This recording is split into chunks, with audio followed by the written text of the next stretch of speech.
Comic Timing is member supported by listeners like you over at patreon.com/comic timing. We thank you very much for your continued support of the show. For as little as $1 a month, you get access to some behind the scenes goodies, occasional articles, occasional cut content, occasional videos and audio and all that fun stuff. And we thank you very much for your continued support of the show that help us keep putting this show out over at patreon.com/comic timing, and one-time donations can be made over at paypal.me/IAM sci-fi if you don't go the Patreon route. But hey, $1 a month. Come on, people. Come on. Come on.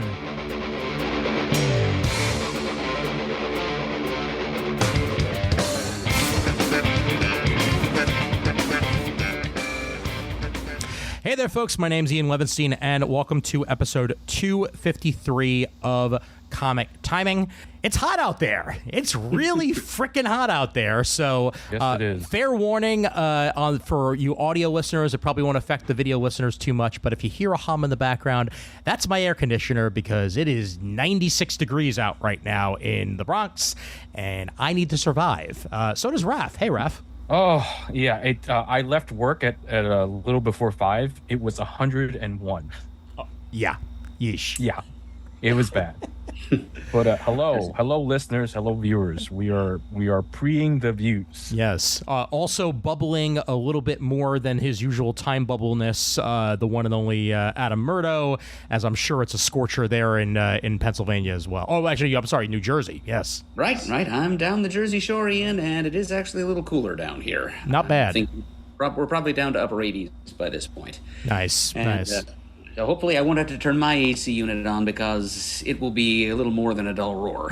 It's old, it's janky, it's not as noise efficient as yours are. Fair enough. I hope it doesn't. Yeah, fair enough. But again, you have that Jersey breeze going in your direction here. Me, I face an alleyway where my apartment is, and that equals not that much airflow to begin with, and on a day like this, even less. So, good times. Yeah. All right. Well, this is our previews episode. Mm-hmm. Yeah, that's a thing. For now. For now. And you know what? I may as well play it one more time.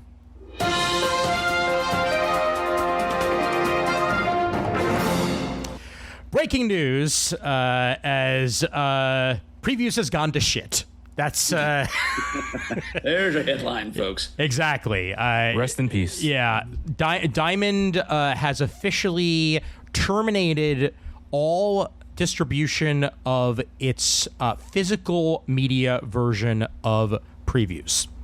As of the next release, as of July, there will no longer be a physical copy of Diamond's previews catalog available in any form. They are shifting entirely to digital with a let me find the name of the actual company that they're doing it through. But basically, the previews catalog is going to be available in like a digital magazine format, which will then link directly to the website. Comics Beat had the article about 5 days ago, so I will go ahead and share that here. They're using a program called JooMag. Horrible name. Absolutely horrible name. They've used that before, I think. Okay. Well, JOOMAG is the name of the format that the digital only version of the previews catalog will be coming out. No printed catalog produced this month or for the foreseeable future. Links to the catalog will be provided in Diamond Daily and on previewsworld.com when the July 2025 data files go live on June 20th. So they are available now as we record this. All accessible online at previewsworld.com via JooMag, free of charge. So once upon a time, they used to try to charge for the digital version of Diamond, so at least they're not bothering to try to do that because nobody actually paid for it. There were always free ways to get it anyway. Not that I, in any way, shape, or form, know anything about that, running a previews thing for as long as I have now, but that's beside the point. Either way, kind of an end of an era here that everybody kind of saw coming, and it's really unfortunate when you think about it. Just the steady decline that Diamond has gone through in one form or another. And Mert, I'm sure your physical heart is very much palpitating right now with the loss of a monthly catalog to look through. Yeah, I feel like clutching this thing close to my breast because we'll never pass this way again, I'm afraid. I didn't get my copy of this through DCBS either. I picked this up at my LCS, Golden Eagle Comics. Oh, interesting. Yeah. I feel like I ought to frame it or something since it's. Well, the best / worst part of it is that the cover that you just showed, which I'll also be sharing in the not too distant future, advertises a Conan book through Titan, and Titan has not received payments from Diamond Comics and has stopped supplying them books. So go figure that the very last cover of a Diamond catalog is for a book that will probably never come out through Diamond, because Titan is basically saying, no, we're not going to give you anything until we actually get money. And I don't think they're ever going to get money, quite frankly. It's a lost lead, basically, if they were to pay back anybody that they owe money to at this point. Just try to keep chugging along with what you currently still have left, company-wise. So, really. Oni also pulled out. Fantagraphics is stopping their distribution through Diamond as well, even though they're listed in this month's catalog. I'm going to be going Fantagraphics through Lunar. Lunar's catalog is pretty robust and has a lot of stuff in it. It's also digital only, so there's no physical copy of it produced every month. So you're still going to have to look at it that way, unfortunately. I mean, maybe at some point they might pivot, but there's really no reason for them to, because what's much easier to just put a PDF online than have extra stuff printed and distributed to everybody through catalogs, just stores and whatnot. Trying to think of others. Oh yeah, Dynamite has also now officially gone Lunar exclusive. So this is the last month that Dynamite's stuff is in the Diamond catalog. We will be mentioning that through Diamond, but most of the stuff listed through Dynamite this month probably will be coming out in a few months through Lunar and not actually released in this fashion. Raph, thoughts on the death of Physical? I didn't realize my leaving Diamond would have such an impact on them. It was just a couple years it took them to catch delayed up. by a couple years, Yeah. But I mean, it's just sad because I feel like, I mean, the thing is, COVID really hurt physical stores of any business out there, and Diamond and comic books in general rely on physical locations, and it's really sad to see this happen. Not to mention, I mean, between my LinkedIn and my Facebook, seeing all these people I knew at Diamond talking about how they're leaving the company and they're looking for work, and or they've been laid off. It's just it's kind of sad to see it. My heart goes out to everyone I used to work with. If you're listening to this, I don't know if you are, but it's such a wild thing, I've never. I don't think I've ever worked for a company that just ceased to function. Yeah. And this is the closest. This is pretty close. So I've had a couple of close calls. Like I at one point worked for the company Patch.com, which at the time was owned by AOL and is now, if not independent, then owned by somebody else. And there was a period there where if you went to Patch.com, it said site not found, until eventually they wound up figuring out their model, and they've actually survived pretty well under new ownership. But that's about as close as I came. But mind you, working for AOL in general equals old company that barely even exists. So that's beside the point.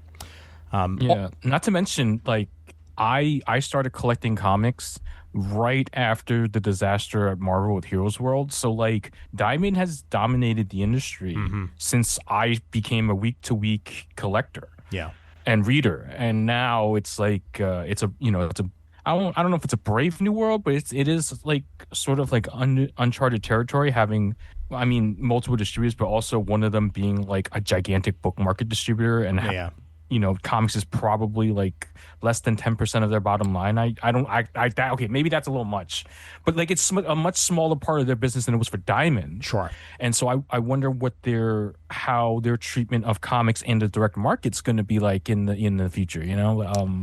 There just a lot to consider. there might not be a direct market much longer, to be entirely honest with you. That's true. Like restructuring and maybe combining the distribution models for bookstores and comic book stores may be the way to go. And I don't know if we're going to get there immediately, but it's all part of this now. And weirdly enough, other news that came out this week, and Mert, I'm not sure if you heard about this, is that DC Comics now has a second distributor, and it's Universal Distribution. The guys who bought the gaming portion of Diamond are now extending themselves across the border from Canada and will be the distributor for DC Comics along with Lunar. So yeah, I don't know like how they're dividing the country, but similar fashion to how, you know, Midtown Comics distribution arm covered half the country and Lunar covered the other half right after COVID. I believe Another that's former employer of mine. Yeah, exactly. I know. We're just throwing them all out there, Raph. I swear to God. Like, you get around, man. You get around. I do get around. But I assume it's going to be a similar model in one fashion or another, where, you know, Universal takes on half the country and Lunar takes on the other, just for ease of DC. But I wouldn't be shocked if they also take on other comers here, you know, other former Diamond distributors that are looking for a little bit more of a market share in the process. So who the hell knows? Weirdly enough, Bleeding Cool is one of the websites that's actually done an amazing job of putting together all the Diamond news. I don't always go to them because, for one thing, if you don't have an ad blocker, it's almost impossible to read that site. So make sure you have an ad blocker installed before you head to Bleeding Cool. Also, they're a rumor rag for the most part, but when they do stuff right, they do it right. And they've been covering the Diamond news very, very well. Within the last 3 hours, 2 other pieces broke. Kathy Govier, the Chief Marketing and Communications Officer of Diamond, is out. She is now no longer with Diamond and looking for a new job. So that's yet another person gone. And also, to show the sad state of things, this week there are 5 comics on Diamond's final order cutoff. That's it. 5 comics. And that's a sad state. That is pretty bleak. That is a sad state. I mean, yes, understandable, still restructuring and all that jazz, but the Hal trade paperback, Love Struck #1, Trident of Ariera Corazon #3, and Archie Milestones #30 are the only comics listed as final cutoff the week that we're recording this. How the mighty fall. How the mighty fall. Mm-hmm. Gaze upon their works, ye mighty, in despair. Unfortunately. What we will say, though, is that a version of this episode will continue to come out. You know, the Lunar is still a thing. A lot of the individual companies are putting out individual catalogs, as you will very well see on this episode. IDW, Dark Horse, Boom, Titan, Marvel, DC, Image, like they're all well covered. It's just the back of the book is going to have to be mostly Lunar with occasional dalliances into Diamond, similar to the way we did it a couple months ago when we were very uncertain as to what Diamond's future was going to be. It's just, you know, it's a Lunar world and we live in it. So that's it. Penguin Random House, Lunar with a little bit of Diamond. So comics are still coming out. We're still gonna cover them. Just got to pivot and do what we got to do. That's it. Speaking of which, pivot. Speaking of which, let me go ahead and head over right now, and we can start by laughing at the cover once again of Previews issue 441, covering a book that will probably never come out through them. So, Conan the Barbarian we will talk about later, but unfortunately is not coming out through them. The Image catalog this month is issue 8. We have issue 45 of Marvel's catalog, and out of DC, where see now I gotta figure out where everything is. DC's catalog is issue 61. I'm gonna drag that over just for my own sake here, and there'll be a bunch of other catalogs too by other companies as needed. But we will start with Image, as we tend to do, as there's a bunch of good Image books to discuss this month, including starting off with Rick Remender And Daniel Acuna Perez. He had an extra name all of a sudden. That's weird. Even though he's just listed as Daniel Acuna in the actual solicit, so I'm just going to call him Daniel Acuna. With Escape Number 1. Shot down, hunted, out of time. The new ongoing two-fisted war epic from Remender and Acuna starts here. And this sounds like something that would be right up Chris Eberle's alley, honestly. It's a savage, full-throttle wartime thriller where survival isn't given, it's taken.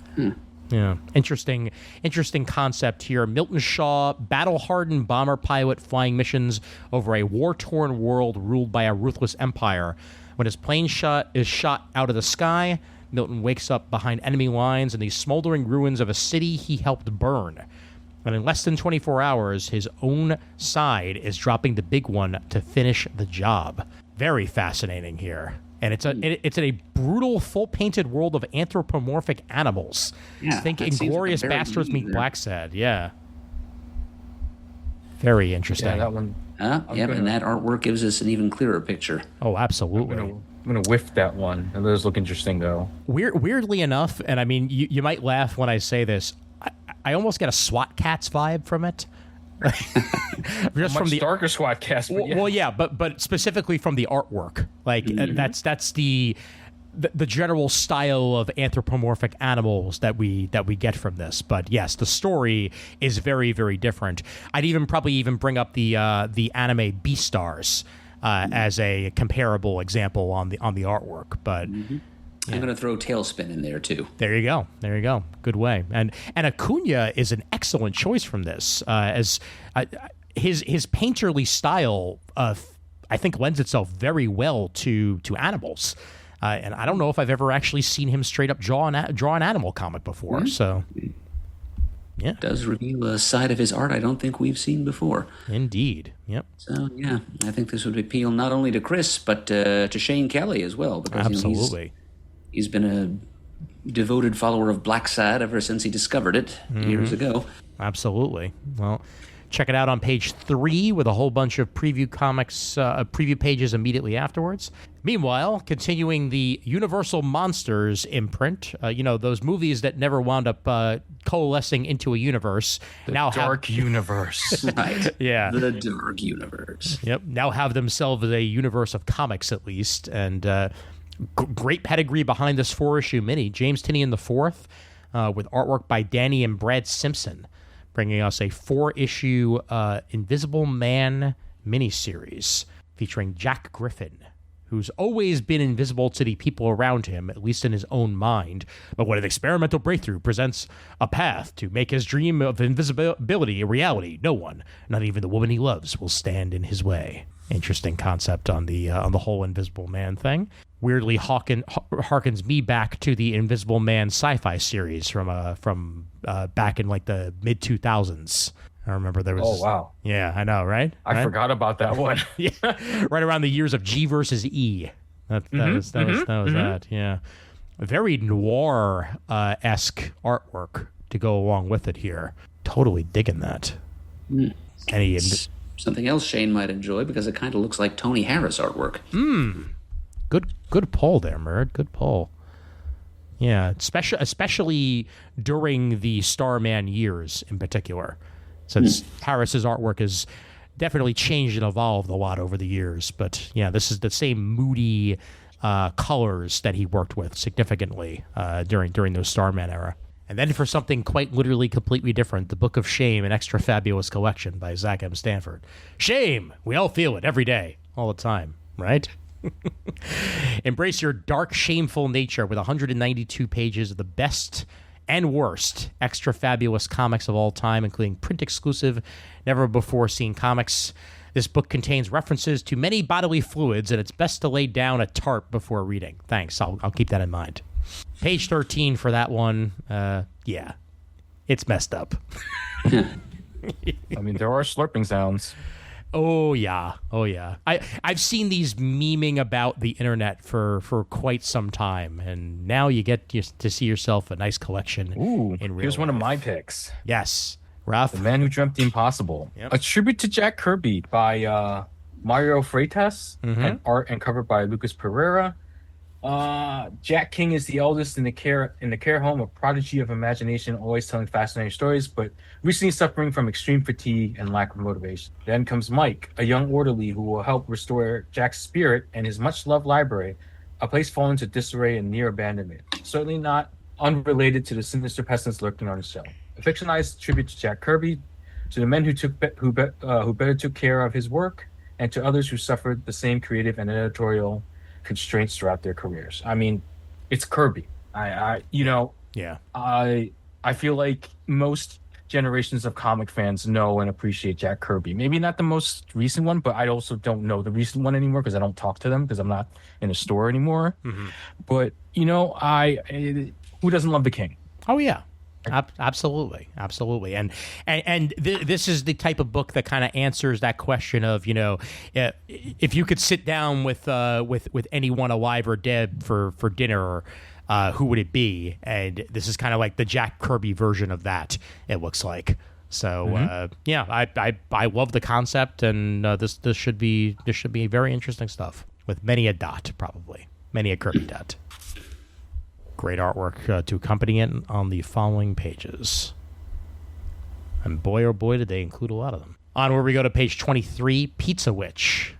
This looks right up my alley. Sarah Grayley and Steph Perennis bring a very manga in style story, as all Roxy wants is to become the most legendary pizza witch ever. But when her uninspired boss and her well-meaning parents put her dream in jeopardy, she's stuck in a pizza-flavored rut. That is until she's sent off on a quest for a most powerful artifact of pizza magic, the remarkable oregano. With her feisty cat George by her side, Roxy sets off on her broom to lands unknown. Will this be the adventure she's been waiting for, filled with advanced pizza magic, wild challenges, and maybe even a little romance? Or will her dream be squashed like an overripe tomato? I certainly hope not. Don't we all want a little bit of pizza magic in our lives? Yeah, I mean, RIP to my original pizza shop, Trio Pizza in Brooklyn. It's gone. Man, that's a shame. Yeah. That one was there for a while, man. It was. That is my original drug dealer. Artwork almost seems Brian Lee O'Malley inspired, I'd say, more than anything else. And a little bit of also like Star versus the Forces of Evil and those that general ilk of animated series oozing from this in one form or another. So check it out on page 23, and you will probably enjoy. Pizza. Now we come across a different kind of Kirby tribute. A little less literal, but it comes from Kirby acolyte Tom Scioli of the myth of Oedipus. And it's a thing called Space Opera Xanadax, Across the Unknown Dimensions of the Galaxy. And it's a 208-page softcover original graphic novel. Enter the strange new universe of Space Opera Xanadax. A supercharged, cybernetically enhanced, brooding loner known only as Xanadax is on a collision course with the kill-crazy cosmic enemy number 1, an armada of ruthless space pirates, slimy crime bosses, deadly bounty hunters, an oppressive star-spanning empire, and an army of homicidal robots. That sounds awesome, honestly. And it looks very Battlestar Galactica-esque, and I'm down with that. Yeah, and Sealy does great work. See my constant praise of Godzilla Monster Piece Theater. Yep. And obviously Fantastic Four Grand Design had some high praise behind it as well when that came out. So, yeah, this should be great stuff here on page 29.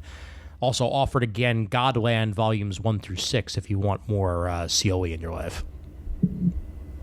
And on we go to the ongoings. Let's see. G.I. Joe issue 10, Baroness versus CoverGirl. Meanwhile, has Cobra Commander and Destro's alliance reached its breaking point? We will find out. Easy breezy beautiful. Indeed. And on that same page, what does Dr. Mindbender have planned for Serpentor? Plus the Joe Recon team versus Blue Ninjas. And nothing is what it seems. Larry Hama still trucking those out. G.I. Joe Real American Hero issue 319 for us there on page 35. You get the... real quick, the last issue of Golden Rage, Mother Knows Best, which means the trade will be out soon. And that is a book I covered in my Raph Catches Up series of shorts on YouTube, on the Comic Timing YouTube page. So if you heard that, this is the book. I guess the solicit for the trade will be next month, and I will be trying to catch up to. Actually, no, I think I'm gonna wait for the trade because that's much easier. But the first issue was very good for what it's worth, and I had an interesting it's a sequel to the original Golden Rage, and it had an interesting surprise in there. Let's just say. Nice. Well, this is the 5th and final issue, as you said, so trade forthcoming. And Murd, we promise he's not treading on your territory there, catching up. But Raph's pretty behind too. He's pretty behind. Only 7, 8 years. Well, there you go. It's. I pray you never walk the path I'm walking, Raph, because yeah. I prefer my mini Murd status right now. I like that for you too, Raph. Yeah. Just rest assured, I've got twice as far to go and then some as you have. So there's however far behind you slip, I'll always be a little further behind you on the trail.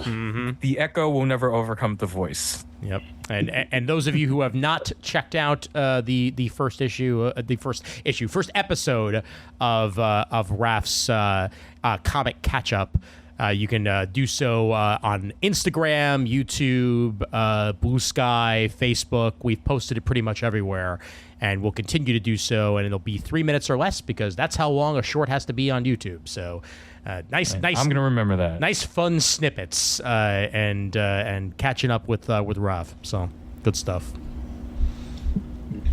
For that matter, if you haven't subscribed to the YouTube channel, please do so. We are now approaching 160 of you fine folks. So how about that? Like and subscribe. Yes, indeed. Also, 5th and final issue of Doug Wagner's "I Was a Fashion School Serial Killer," which has a fantastic name. And makes me want to check it out for the name alone. So trade definitely incoming for that one as well. Battle Beast issue 5, The Secret Origin of Prince Salaka. And has Battle Beast finally met a worthy challenge? Maybe. Maybe not. Probably not. Page 39. Robert Kirkman, Invincible Universe. Good stuff. And Mr. Eberly is happy to see Lazarus Fallen continuing with Rucka and Lark, the 3rd issue of the Return of Lazarus. Did I order Lazarus? Well, you might have to. And for that matter, Monstrous issue 59. So we're one away from Marjorie Liu's 60th issue of Monstrous. Something to celebrate for sure. And Jeff Lemire's Phantom Road issue 15 as well. That's nominated as Best New Series in the 2024 Eisner Awards, and it's made it to 15 issues. So far, so good for them on that one. I need to catch up on the Rockefellers because I once again love the concept of it, and I'm in a very Fantastic Four mood. So I might have to pick up the first volume of the Rockefellers and catch myself up at some point. Tomasi and Matapool putting out a very future-y, Fantastic Four-y with a little bit of Doctor Who in there for good measure story, and that's always right up my alley. That's on page 43. Really like that Transformers cover there for issue 23. The last hope for the Autobots exists within the matrix of leadership, but will the Decepticons triumph before those answers are found? No. That Optimus guy, he's got the touch. Oh, wait, that's Ultra Magnus. Yes, it is. Oh, no, we're screwed. No, I love Ultra Magnus, but he is not Optimus Prime. No, he's not. He's not. He does not possess the thing known as the touch. But he is Robert Stack. That is true. That's true. But the mystery is still unsolved, so we don't know. We don't know. What I will say is that there have been rumors going around that apparently there might be Energon Universe animated series coming soon. That would be cool. Yeah, that would be very cool if that is indeed true. So let's hope that is the case, or maybe animated series is, and we get ourselves some G.I. Joe and Transformers action coming. So why not? Visionaries. Oh, yes, Visionaries. Yes, that too. It could happen. It could happen. It could. I mean, seeds are being planted for the return of Mask, so why the heck not? Why the heck not, indeed. We finish things out with Void Rivals issue 22, Springer versus Proximus, and what is Skuxoid planning? I always wonder what Skuxoid is planning, and, that clearly I'll have to read issue 22 to find out. That's Skuxoid, always planning something. Always scheming, that Skuxoid. Mm-hmm. Meanwhile, we have ourselves Codename G.I. Joe Deluxe Edition Book 2. This collects Scarlet 1 through 5 and Destro 1 through 5 in one giant-ass hardcover. So Dan Waters and Kelly Thompson's miniseries collected in one edition here. And continuing on the reissues of Criminal, this is a new printing of Volume 8 of the Criminal My Heroes Have Always Been Junkies series by Brubaker and Phillips, which was also named the best graphic novel of 2019 back in the day. There on page 49. Also, Tony Fleek's Feral on its third volume. The woods were deadly. The cat lady's house was an unholy nightmare. But Elsie and the Indoor Cat's third chapter sees them face their most hellish, grisly ordeal yet. An abandoned pet supplies superstore. Damn. Cat scratch fever for everybody on page 50. Get the smaller editions of Invincible continuing here with volume 11. Collects issues 60 through 65 of the original Invincible series. While Conquest. Yes, Conquest rules. And on that next page, volume 7 of Radiant Black, collecting issues 31 through 36 of that, while Rogue Sun gets a volume 5, with cover coming soon for that one on page 52. And that is that for the Image catalog. And to save resources, I am going to go catalog by catalog, one by one here on opening. And to bring things back to a format that is more familiar to us, Dark Horse. Dark Horse next, because why not? Let's return to the days when Dark Horse was at the front of things. Now they have their own catalog to be all nice and shiny, and that is what we will be covering here next. Starting us off on page 2 of their catalog, a very, very welcome return. Powers 25, issue 1, celebrating the 25th anniversary of the landmark title by Bendis and Oeming. 25 years of Powers. Fantastic. Happy to put out a new that they put out a new mini to celebrate that as well. So fun, dangerous adult look at the world of superheroes through the eyes of Special Homicide Detective Cutter and her brand new partner, the first power to ever make Powers division, Mobius Moon. Under the watchful eyes of legendary captains Dina Pilgrim and Enki Sunrise, the new detectives are running through a minefield of all new dangers. So, brand spanking new Powers action for you all on page 2 of the Dark Horse catalog. Great alternate cover there by David Mack, as well as Mignola for that matter. You're under Dark Horse, you're going to get a Mignola cover. That's the way it works. Especially if you're Bendis. Oh, absolutely. Yep. Really like the look of those preview pages as well. Oh, hot damn. Yep. Ooh, the Nocturnals. I'm very excited to see this group of characters back. Absolutely, Murd. Yep. Yeah. This is the work of Mr. Dan Brereton, writer and artist, his own original characters, who debuted a long time ago from, I think, the Malibu Bravura line. Oof. In the 90s. Wow. This miniseries is called The Nocturnals, The Sinister Path. It's a 4-issue mini, and it features Doc Horror and his usual motley crew of mildly macabre agents and warriors against evil, including his own daughter, Eve, alias Halloween Girl. They hang out in Pacific City, which is kind of a twilight cityscape infested with various supernatural dangers, and the Nocturnals are the thin black and orange line separating the innocent mortal inhabitants of Pacific City from these more literal horrors. Yeah, so on this cover, we can see Halloween Girl. There's Polychrome standing in between them, and the breakout character, kind of off to the left-hand side. It's the the gun-toting zombie known as the Gun Witch, who received its own one-shot or miniseries at one point, I believe. Nice. Very cool. Well, I know this was a favorite of Jamie D's as well. I don't think I've ever missed Nocturnal's project. excellent.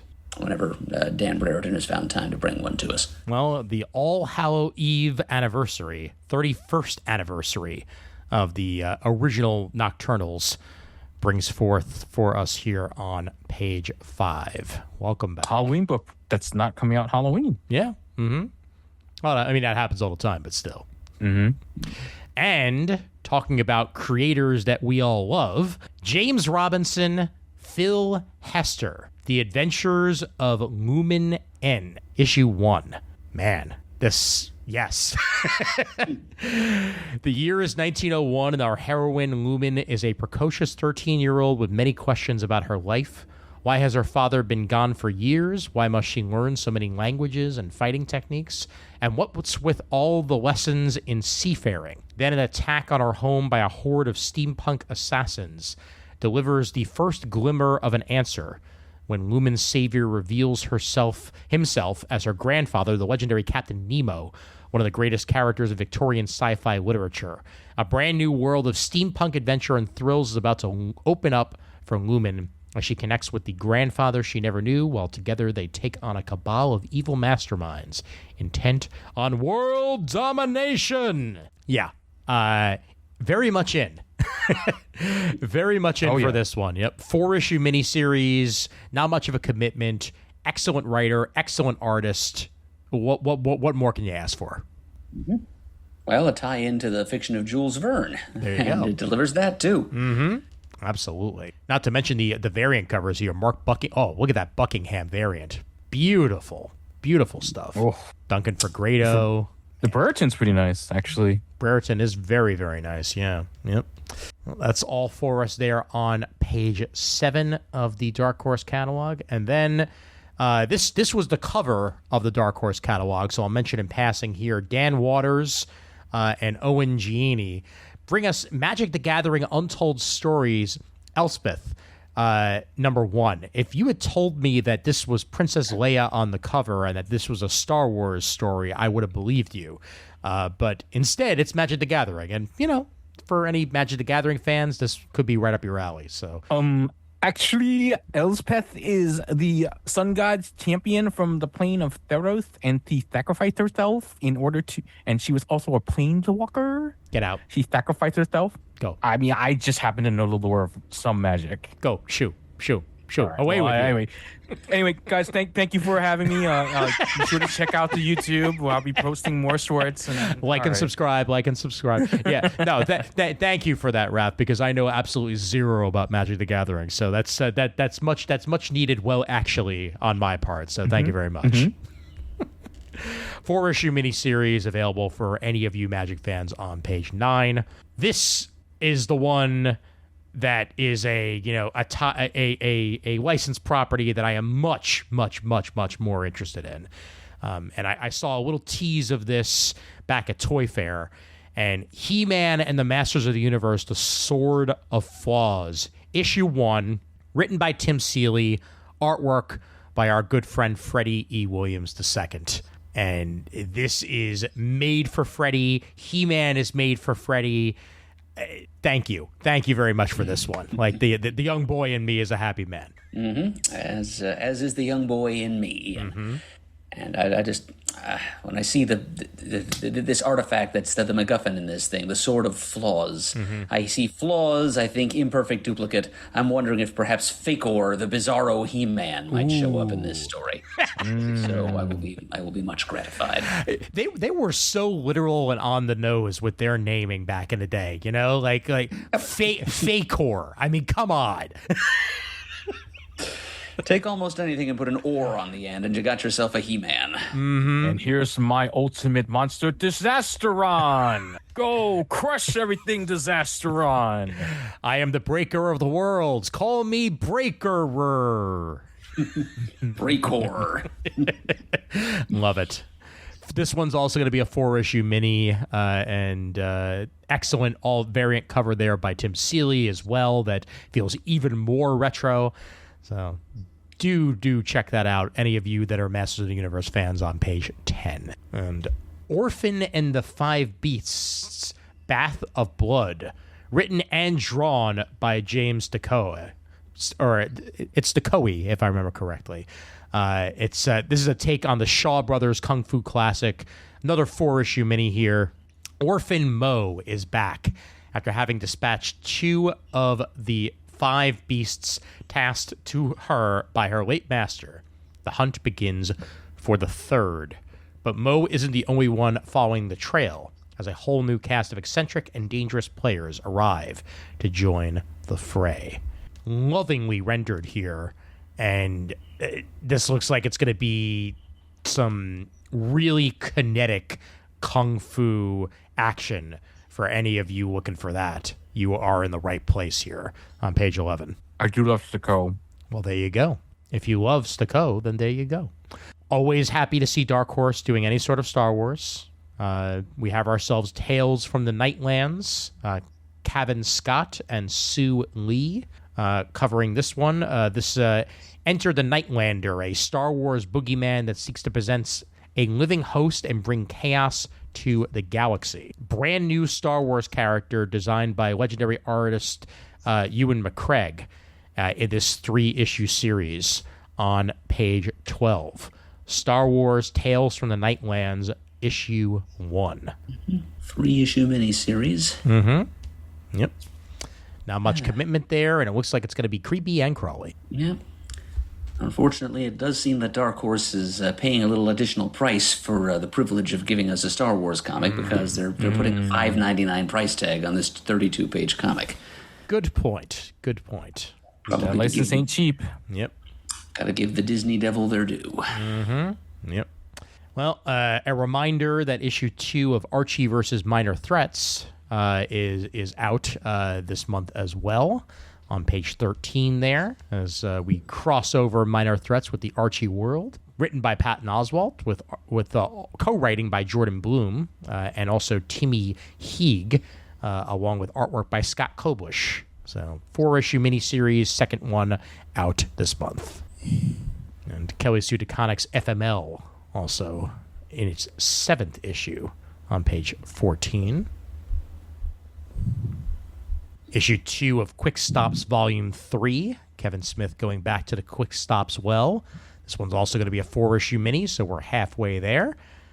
This one pens a touching tribute to friend, collaborator, early architect of the Askewniverse, and the reason that Mallrats exists, the incomparable Shannon Doherty.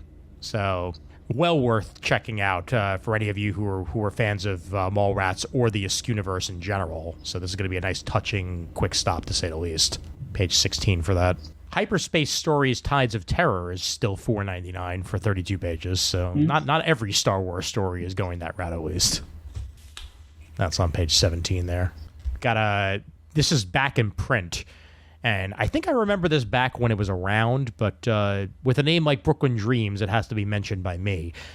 Sure. J.M. DeMatteis. What do you mean? Hey, forget about it. Forget about it. J.M. DeMatteis, Glenn Barr, Vincent Carl Santini wants to tell you a story about his senior year in high school, but memory is a tricky thing. That one story becomes a hilarious and occasionally harrowing journey through all of Santini's childhood, growing up in the 60s and 70s in Brooklyn.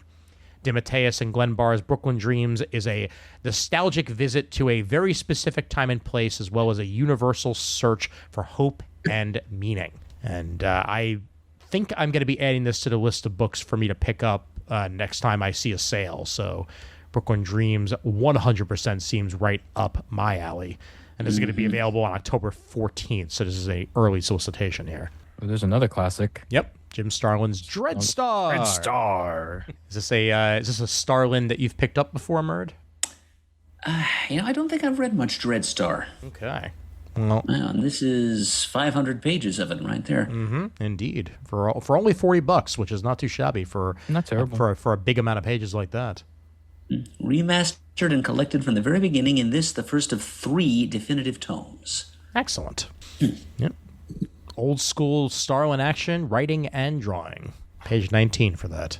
Now, we always got to be supporting Norton, and I didn't know that this existed, so on page 20, Joe Bob Goes to the Drive-In, written by Joe Bob Briggs and artwork by Mr. Norton himself. This brand new updated art book sized hardcover edition of the long out of print collected by cult film host Joe Bob Briggs features new writing, movie reviews, and fan letters not seen in over 40 years, plus new artwork by Mr. Norton himself, and an introduction by Stephen King. So this is a collection of wisecracking takes on drive-in movies and redneck life, which is finally back in print with supporting artwork by Mr. Norton himself. Very interesting. Yeah. I knew I'd heard that name before. I think he used to host Monster Vision on TNT like 30 years ago. Yeah, I think you might be right about that, yeah. Yep. Very interesting. So, page 20, support that Norton, and support drive-ins for that matter. There aren't a lot of them left. No. You're here. Page 20. James Tinian IV also brings us Let This One Be a Devil on page 22 here. Yes. A Jersey Devil, to be specific. Indeed. Yep. This collects Let This One Be a Devil issues 1 through 4 as we go into the myth of the Jersey Devil and everything that comes behind it. Is it mythical? Yes, it is. But, still, and this is not. It's a comic book. Exactly. Page 22 for that. And speaking of Mr. Oswalt, from the world of Minor Threats, welcome to Twilight, Volume 1. Co-written by Bendis, Fraction, Simone, Duggan, Ha. These are all side stories. That's an all-star team. You damn Skippy, man. Yep. Artwork by Gene Ha, Mike Allred, Sue Lee, Mark Torres, and more. Whole bunch of Minor Threats side stories by some of the best in the business. I mean, Moore's done so much stuff. Yeah. I've seen Moore in a bunch of different books, man. This is one of the hardest working people in comics. And more? Oh, yes, absolutely. Yep. I hate you. Page 23. My pleasure. And then if you want to see Mark Miller's take on the Vatican City, you can do that on the next page, page 24. All right, moving on. Yep, there's vampires there. Yes, exactly. Yeah. Speaking of scary things, Harrow County. Cullen Bunn and Tyler Crook continuing their compendium of Harrow County on page 25. So you get a whole lot of Harrow County in one volume here, the entirety of it. The Dark Southern Gothic Fairy Tale by Cullen Bunn and Tyler Crook, along with all extras from every library edition, crammed into one 1,080-page tome here for $60. That's gigantic. Yep. All there for you on page 25. All right. And seeing if there's anything on the bottom here. Who are the Power Pals? Dwayne Murray and Ahmed Rafat. A buddy comedy graphic novel about fame, friendship, and just how long you're willing to fake it till you make it. This is about washed-up actors Derek and Alex, who've been best friends since playing teen superheroes, Swallow and Buzzard in the 90s. Wait, you never heard of it? Don't worry, you're not alone. It was canceled after 3 episodes. And now they're fighting crime. Who are the Power Pals? This collects the 4-issue miniseries into one trade, available on page 32. Oh, we get the manga here too. Oh yeah, why not? Makes sense. But there's not a lot in it for that. All right, so that now we be done with that, and we'll move ourselves over to Boom. Real quick. Boom now out of Penguin Random House, hence their own catalog. But at least they have their own catalog, so you don't have to flip through that absolutely horrible Penguin Random House catalog to try to figure stuff out. So they've at least done us that pleasure. And yes, dude indeed. Mighty Morphin Power Rangers Teenage Ninja Turtles 3 by Ryan Parrott and Vincenzo Federici. A Ranger-packed month this month begins here on the second page of the catalog. With Rita and Krang defeated, the bad guys aren't cutting the Rangers and Turtles no slack. Lord Zed and Shredder have a new plan to take down the radical teen heroes. If they don't act carefully, they may just succeed. Third miniseries pairing up these wild, crazy, radical, excellent, bodacious teams into one. Reaganomics. Yes. Thank you very much. Although I gotta admit, all three of them probably surpassed the Power Rangers Ninja Turtles Next Mutation crossover. Oh God, no. Yeah. That never happened, Raph. That never happened. What didn't happen? I'm sorry, what did you say? Exactly. Thank you. God, okay. God, those turtle suits were so terrible. Oh. The last 15 seconds just like are out of my brain for some reason. I don't know what happened there. So bad. Page 4 of this, Mighty Morphin Power Rangers Rita's Rewind. Zoe Tennell with illustrations by Tango. Excellent cover there. Incentive cover by Jack Lawrence. There's a brand new tie-in to the hit video game. There's a brand new beat-em-up called Rita's Rewind, and this basically ties into that. Have not picked up Rita's Rewind yet, but I would like to play it at some point because it looks like good old-fashioned 90s beat-em-up fun in one Power Rangers package. Tie-in comic here for you on page 4. Further along, I really need to check out Power Rangers Prime. I think the first couple of issues are available from that that app that I was telling you about, but they may not be there anymore because Boom is no longer in there. So I'll figure out a way to read it one way or the other. Melissa Flores and Michael YG bring us Power Rangers Prime issue 9 on page 7 of their catalog. And the VR Troopers Power Rangers Flipbook Facsimile Edition #1 has a amazing cover by Ted Smith that brings me back to my youth in every single way. Absolutely excellent right here. All I can say is Troopers 3 Go virtual reality. And look at the other cover to go along with it.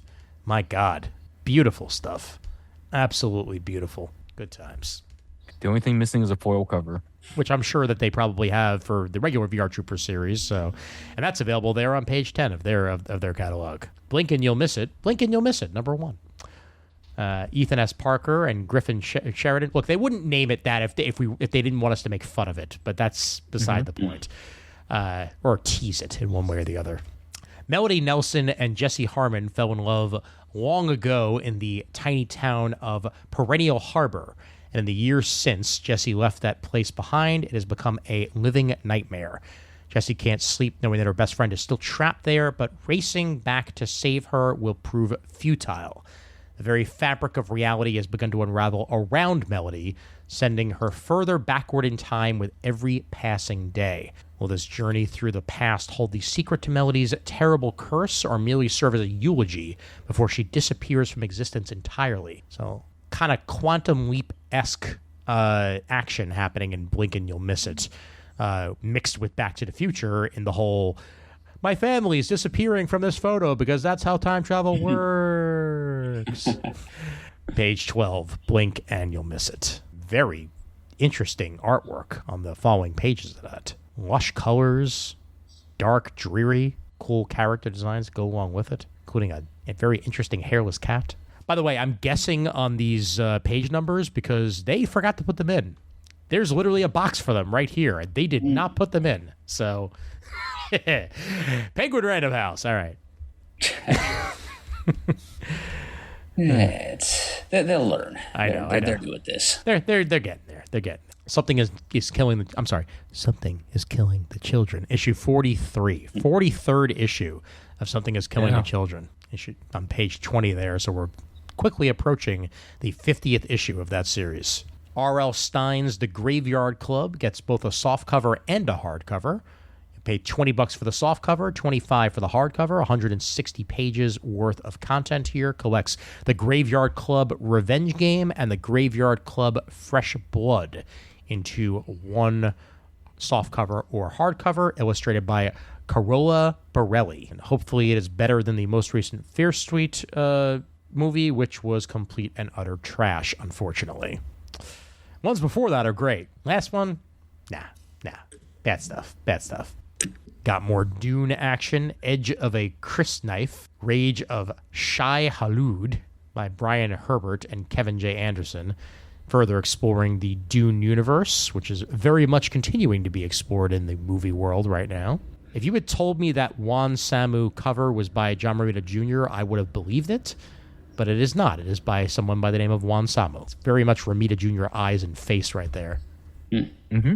Ah, yes. Oh, This brings back warm memories here. Yes, it does. On page whatever, it's Heroes Squared, the complete collection, published on the occasion of the 20th anniversary of this series, brought to you by the tandem of J.M. DeMatteis and the late, great Keith Giffen, art by Joe Abraham, Nathan Watson, and creator almost as prolific as and more Various.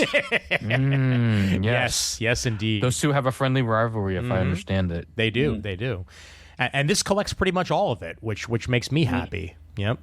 Put out by Boom back in its infancy, when they were just getting started, when I was just kind of taking my first steps out of being largely a Marvel DC consumer and sampling from a much broader range of publishers, in part being physically dragged to it by my involvement in Comic Geek Speak, but this is one of the first things that we were talking about in those days, and deservedly so. It's the story of a lovable 20-something slacker whose life is upended by the appearance of a parallel universe doppelganger of himself who is a superhero. Mm-hmm. And this contains not only all the Heroes Squared material, but also spin-offs from the Justice League analog to which this guy's superhero doppelganger belonged, the Planetary Brigade. And those Planetary Brigade issues have been on my shopping list for quite some time. There aren't very many copies of them out there to be found, so I might just say forget it and just buy this trade. It's the easiest thing to do. Yeah, absolutely. It's only $20. Yeah, absolutely. And 464 pages for $20. You're getting, as you said, the Hero Squared Extra Special One spot, Hero Squared 1 through 3, the second series, issues 1 through 6, then Love and Death 1 through 3, Planetary Brigade 1 and 2, and Planetary Brigade Origins 1 through 3. All in this one collection here. On page, we'll just say 29 because it's the 29th of this PDF. So, yep. Good to see this back. I have very fond memories of this as well. I remember reading the first couple of issues of that when it first came out back in the day. So, Hero Squared by Giffen and DeMatteis, one of the most legendary teams in all of comics. I may still have an early trade somewhere. I wouldn't be surprised if you do. God, I have so much. I did, but I think I culled it from my collection a couple of years ago, if I remember right. Unless it's hiding at my mom's somewhere, so who knows? I'm just going to reiterate. And one last thing here from Doom: the Red Mother Complete Collection by Jeremy Hahn and Danny Luckart. I remember seeing this. Back in a little while ago. This is celebrate 20 years of Boom with this critically acclaimed horror masterpiece collected in its entirety for the very first time. All 12 issues of The Red Mother in one collection here. The last thing Daisy saw was her boyfriend disappearing into darkness. The first thing Daisy saw with her new prosthetic eye was red. And she's seeing more and more. Yeah, that's scary. The Red Mother on page 30 once again collects all 12 issues of The Red Mother into one collection. You know, one more. The Jim Henson Presents softcover and hardcover. This collects all 4 issues of that Jim Henson Presents anthology, which includes the worlds of Labyrinth, Dark Crystal, Storyteller, Fraggle Rock, and Farscape. Gelfling. Still very glad that they also included Farscape in there, along with the other Jim Henson related works. So very happy about that. Great cover on that final page of the catalog. All right, let's say we jump over to DC. DC starts itself off with Batman 163, the finale of Hattush Part 1. Yeah. Still haven't read more than that first issue because didn't really like it. But I think I've read the second one and it was not great. It's I think I already put it this way. It kind of feels like someone pretending to be Jeff Loeb and Jim Lee, and not necessarily Jeff Loeb and Jim Lee. like people aping their styles to try to make it as much as a continuation of Hush as possible, but it's actually them. So that says a lot about the quality, unfortunately. Sometimes you can't go home again, and I think Hattush is proving that. But at least, this is making way for other Batman stories while they work on part 2. So this is the conclusion of that in Batman 163 here on page 1. Then we get the origin of Absolute Bane on the next page, Absolute Batman issue 11. The origin of the muscle-bound behemoth and how did he arrive in Gotham. I think it's going to be a little bit different than his old origin, quite frankly. And then Absolute Superman number 10, we work further with the Lazarus Corps and the fact that Ra's al Ghul is a Superman villain in the Absolute Universe makes it very, very interesting, to say the least. Mm-hmm. Yep. Really enjoying what I've read so far of it, and we have more to tell here with Absolute Superman issue 10 on page 3.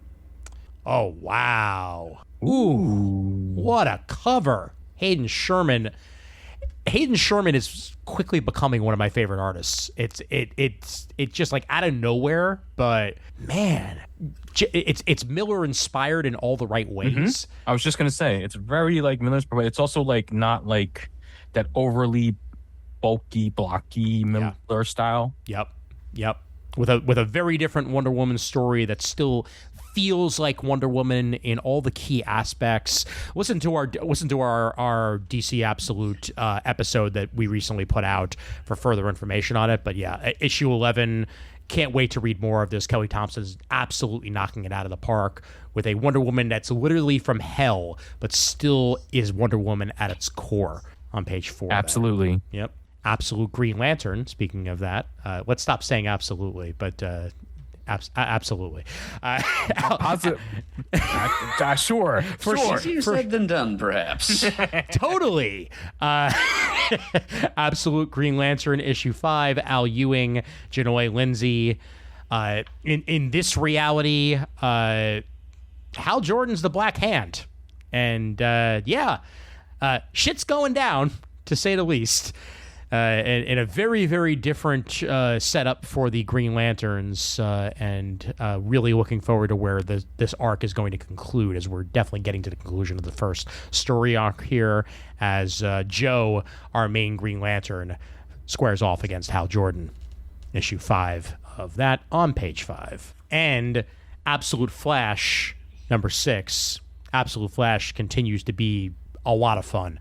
In a lot of ways, Murd, the Flash of the Absolute Universe is kind of Incredible Hulk inspired in a lot of ways, as it's Wally West being chased by the government and their goons, and most of the rogues are agents of said government. Issue 6 of that continues the story, and I'm really enjoying it. Is that Booster Flash?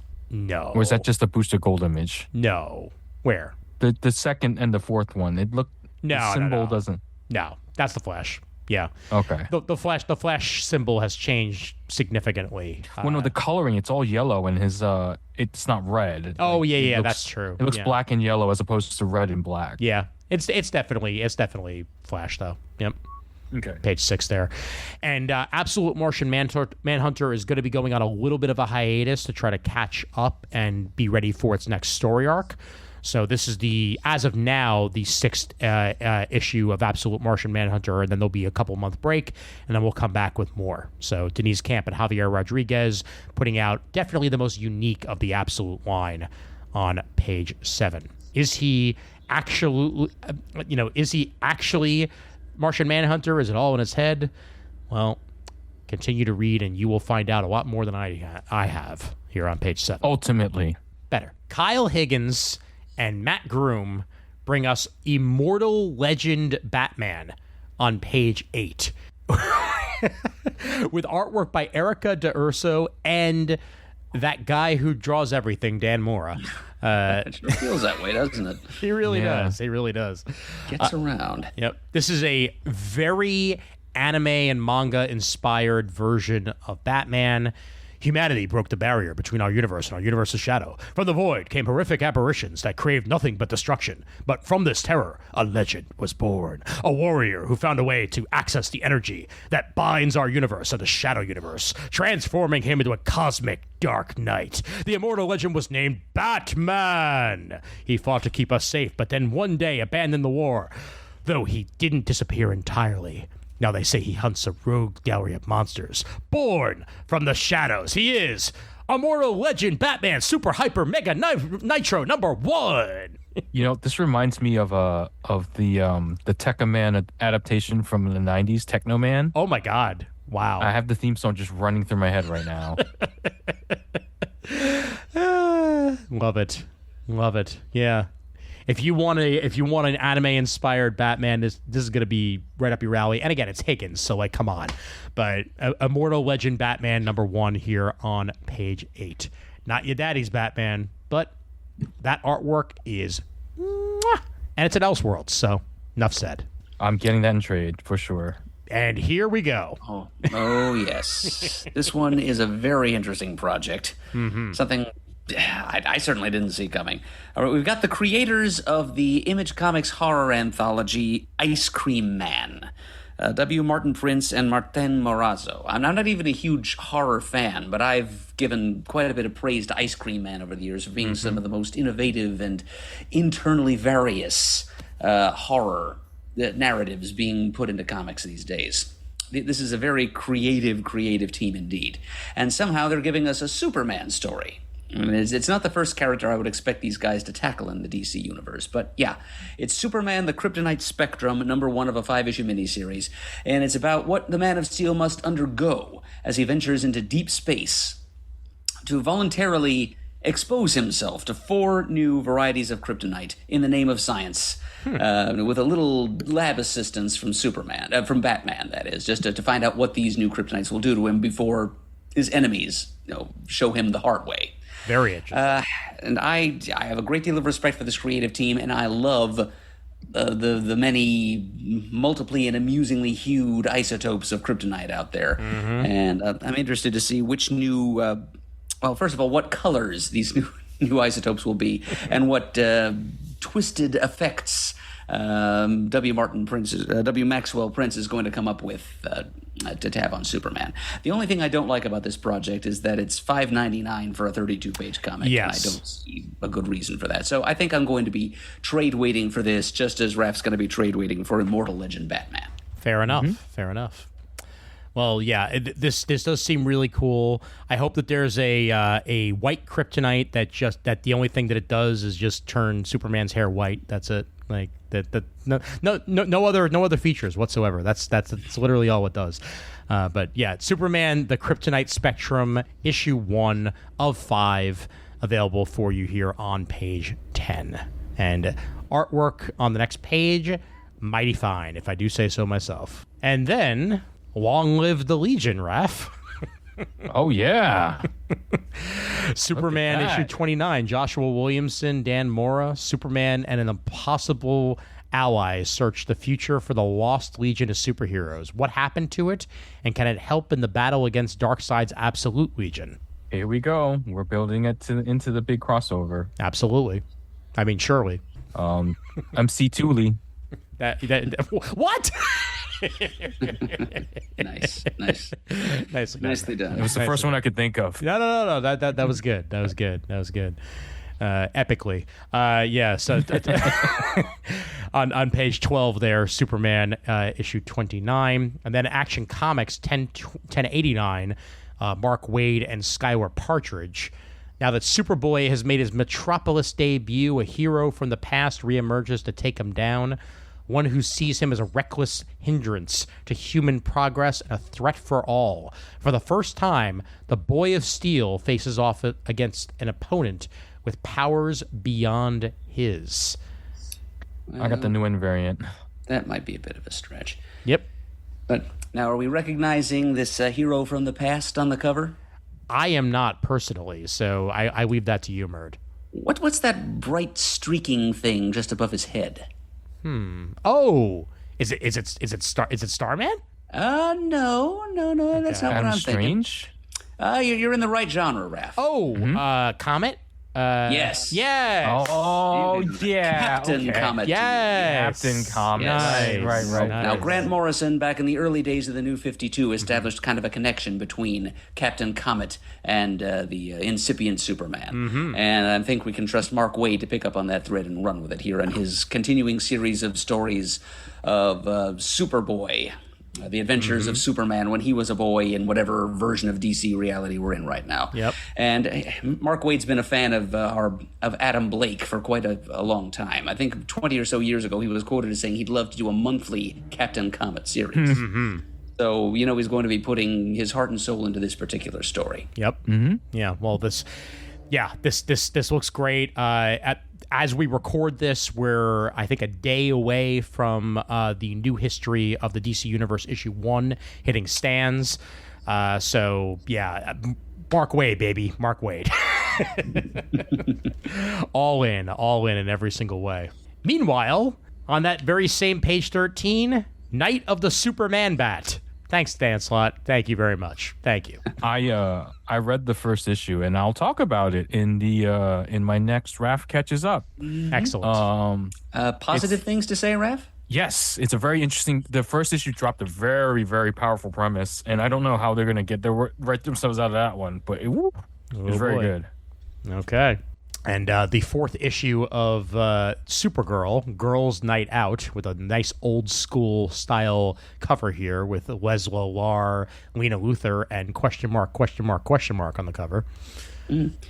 Also an old Bronze Age Supergirl opponent, Decay. Yes, this Sophie Campbell, who both writes and draws this issue, apparently, she knows her Supergirl lore pretty well. I've been impressed with a couple of issues I've seen of this series so far. Excellent. Also noted Teenage Mutant Ninja Turtles artist. Ah, there you go. I love her work. She did not the current, but the previous series, obviously. And the third issue of the Krypto, The Last Dog of Krypton miniseries is solicited here as well. Once again, supporting Norton with artwork by Ryan North. I've seen pages from the first issue of this, and I love how they do dialogue. They fade it out until it's full bold lettering for anything that the dog would understand. Perfect. Absolutely perfect. Reminds me of the old Gary Larson Far Side strip. What we say to dogs. Bad girl Ginger, why did you dig through the trash? What they hear. Blah, blah, blah, blah, blah. Ginger. Blah, blah, blah, blah, blah, blah, blah, blah. Ginger. That's about right. Yep. Krypto is in a similar fashion. Once again, they're on page 14. Oh, wow. Mouseman knows. Apparently, Mouseman knows. I'm not sure how I figured that out, but Mouseman knows. Yeah. I don't know who Mouseman is. He is an obscure 1950s Wonder Woman villain. Amazing. Whom Tom King has given the Kite Man treatment. Thank you. And I am totally there for it, I gotta say. All right, good. Wonder Woman's yet another series I gotta catch my ass up on, so nicely done there, Tom, digging into the well as you tend to do. Available there on page 15. And Trinity, Daughter of Wonder Woman, number 3. Big Donna Troy energy there with that cover. Yep, perfect send-off. Once again, page 16 for that. Justice League Unlimited number 10. The Quantum Quorum of Time Traveler Refugees has issued its warning to the Justice League apocalypse is coming. But just as Jor-El's cries fell on a deaf ears of Krypton, will the people of Earth be prepared to take drastic steps to save their world? It all comes to a head as the chaos continues, and one Uyghur is put to the ultimate test. Wade and Mora. I got the Trinity cover. Nice. Trinity cover is the Batgirl, Supergirl, and is that Trinity, or is that another Wonder character that I can't really see it very well. I think you're right about that being Trinity. Yeah. Okay. Yep. Nicely done there. Page 17. And Justice League versus Godzilla versus Kong 2, issue 3 on the stands because we needed to. We did. We needed to. The first one did pretty well apparently. I didn't read it. But apparently it's got rave reviews. Fair enough. Now this is interesting. Page 19, Justice League Red, Saladin Ahmed and Clayton Henry. Great team. And it kind of looks like they're going back to the Justice League Task Force / Secret Defenders concept here. Where the red is for Red Tornado. He's kind of the central, the CPU of the Justice League computer system these days, it seems. And he is the one who is selecting and, if necessary, blackmailing whatever superpowered individuals he feels he needs for certain covert missions. And it looks like the team is going to vary from mission to mission and from story arc to story arc. Kind of like what happened with the JLTF series, occasionally written by Peter David and occasionally written by Christopher Priest back in the 90s. Also, you had me at Deadman. Enough said. You put Deadman in a story, and I'm immediately interested. And this is exactly what we're getting here with the first story arc of Justice League Red. I also like how, and I know this probably is not the design choice of Clayton Henry. It's probably from the Power Girl series that's out right now. But I like that if they're going to give her the boob window, they've at least made it the shape of a Superman emblem now. So like that at least makes a little bit more sense than just random boob window. Indeed it does. Page 19, Justice League Red, #1. Oh, when we don't get any further than the next page when we see another interesting team-up story. The title's pretty on the nose. Cheetah and Cheshire rob the Justice League, #1. And this is written by Greg Rucka, with art by Nicholas Scott. Oof, wow. One of the greatest artists to grace the Birds of Prey, a thematically related series. And this is, as the title implies, two major, vaguely feline-themed supervillains going on a pretty daring heist where they're literally going to rob the Justice League. Like you do, you know? Yeah, it's if Greg Rucka says you do it, you do. And where did I see this here? Okay, they assemble a team of misfits and oddballs to pull off this. So there's going to be a team. There are going to be other probably deep-cut DC characters being selected to work with Cheetah and Cheshire to pull this thing off. So I'm looking forward to seeing which obscurities Rucka pulls out of his hat here. I feel like the subtitle of this should have been "You Son of a Bitch, I'm In." Love me a good heist story. Damn, that artwork is beautiful. I'm sure it's going to look even better once there's colors, but I'm glad we get to see some black and white Nicholas Scott right here in the preview pages. Excellent stuff. And we reach the 1,100th issue of Detective Comics. Wow. Tom Taylor and Mikhail Janin join forces once again to tell a heartfelt and action-packed story of Batman rescuing a young boy's best friend. We also get Greg Rucka and Alvaro Martinez Bueno team up for a tale that asks the question, was Gotham better off before Batman? And Mariko Tamaki reunites with Detective Comics collaborator Amanse Nuholapan for a yarn that explores Bruce Wayne's world outside of the cowl and how his double life as Batman intersects with his alter ego's actions. Then finishing up with Dan Waters and Bill Sienkiewicz, bringing a story that illustrates just how similar Batman's motivations are to the criminals he has sworn to fight and how he fights against his own darkness. Bill Sienkiewicz, enough said. For sure. Gotta love it. Gotta love it. And got to bring your all-stars in on an 1100th issue of Detective Comics, and they most definitely have done that. Yep, and it's a competitively priced anniversary issue, too, at $4.99 for 56 pages. Not bad at all. Rare to see that kind of price point. Oh, yeah. Yeah, I got to shout out Nightwing number 129 at the top of page 23 there. Nightwing must overcome the creature that has taken over Titan's Tower and rescue his allies from its fifth-dimensional prison. Ah, nice. So I'd say we got some imps running around here. I believe and you're right. Check out that cover. In the background, behind Nightwing, we have an image of the original Nightwing, legendary hero of the bottle city of Kandor. That's right. Nice. Yeah, that's going to be good stuff. That's going to be good stuff indeed. In World's Finest this month, a plague threatens Bizarro World as Escape from Bizarro World continues. Out! That am what me say. Horribly done. No, thank you. Mark Waid, Adrian Gutierrez, page 24. Yes, and thank you. We get a oversized issue of Catwoman. It's the 78th issue of Catwoman. The contract on Catwoman's life comes to a close. And oversized, I mean, you would think that they would be meaning that, like, this might be the last issue of Catwoman, but no, they don't say anything about it being that. It's just the last issue of this particular story arc here by Torin Grombeck and Danilo Beyruth. So if you've been following this story, it concludes here with a double on page 78. Sorry, page 25, issue 78. Haha. Aquaman issue 8. The full of rage and revenge, Aquaman is determined to end Dagon and free the Blue in a bloody battle that will change the King of the Ocean forever. Jeremy Adams and John Timms continue their critically acclaimed Aquaman run here with the 8th issue of that on page 27. And the Starbreaker supremacy rages on in Green Lantern number 26. This is part 3 of the Starbreaker supremacy with some damn cool looking Kyle's riding Ion. Oh yeah. Yep. Gotta love it. With a sword in his hand that's very Cloud-esque.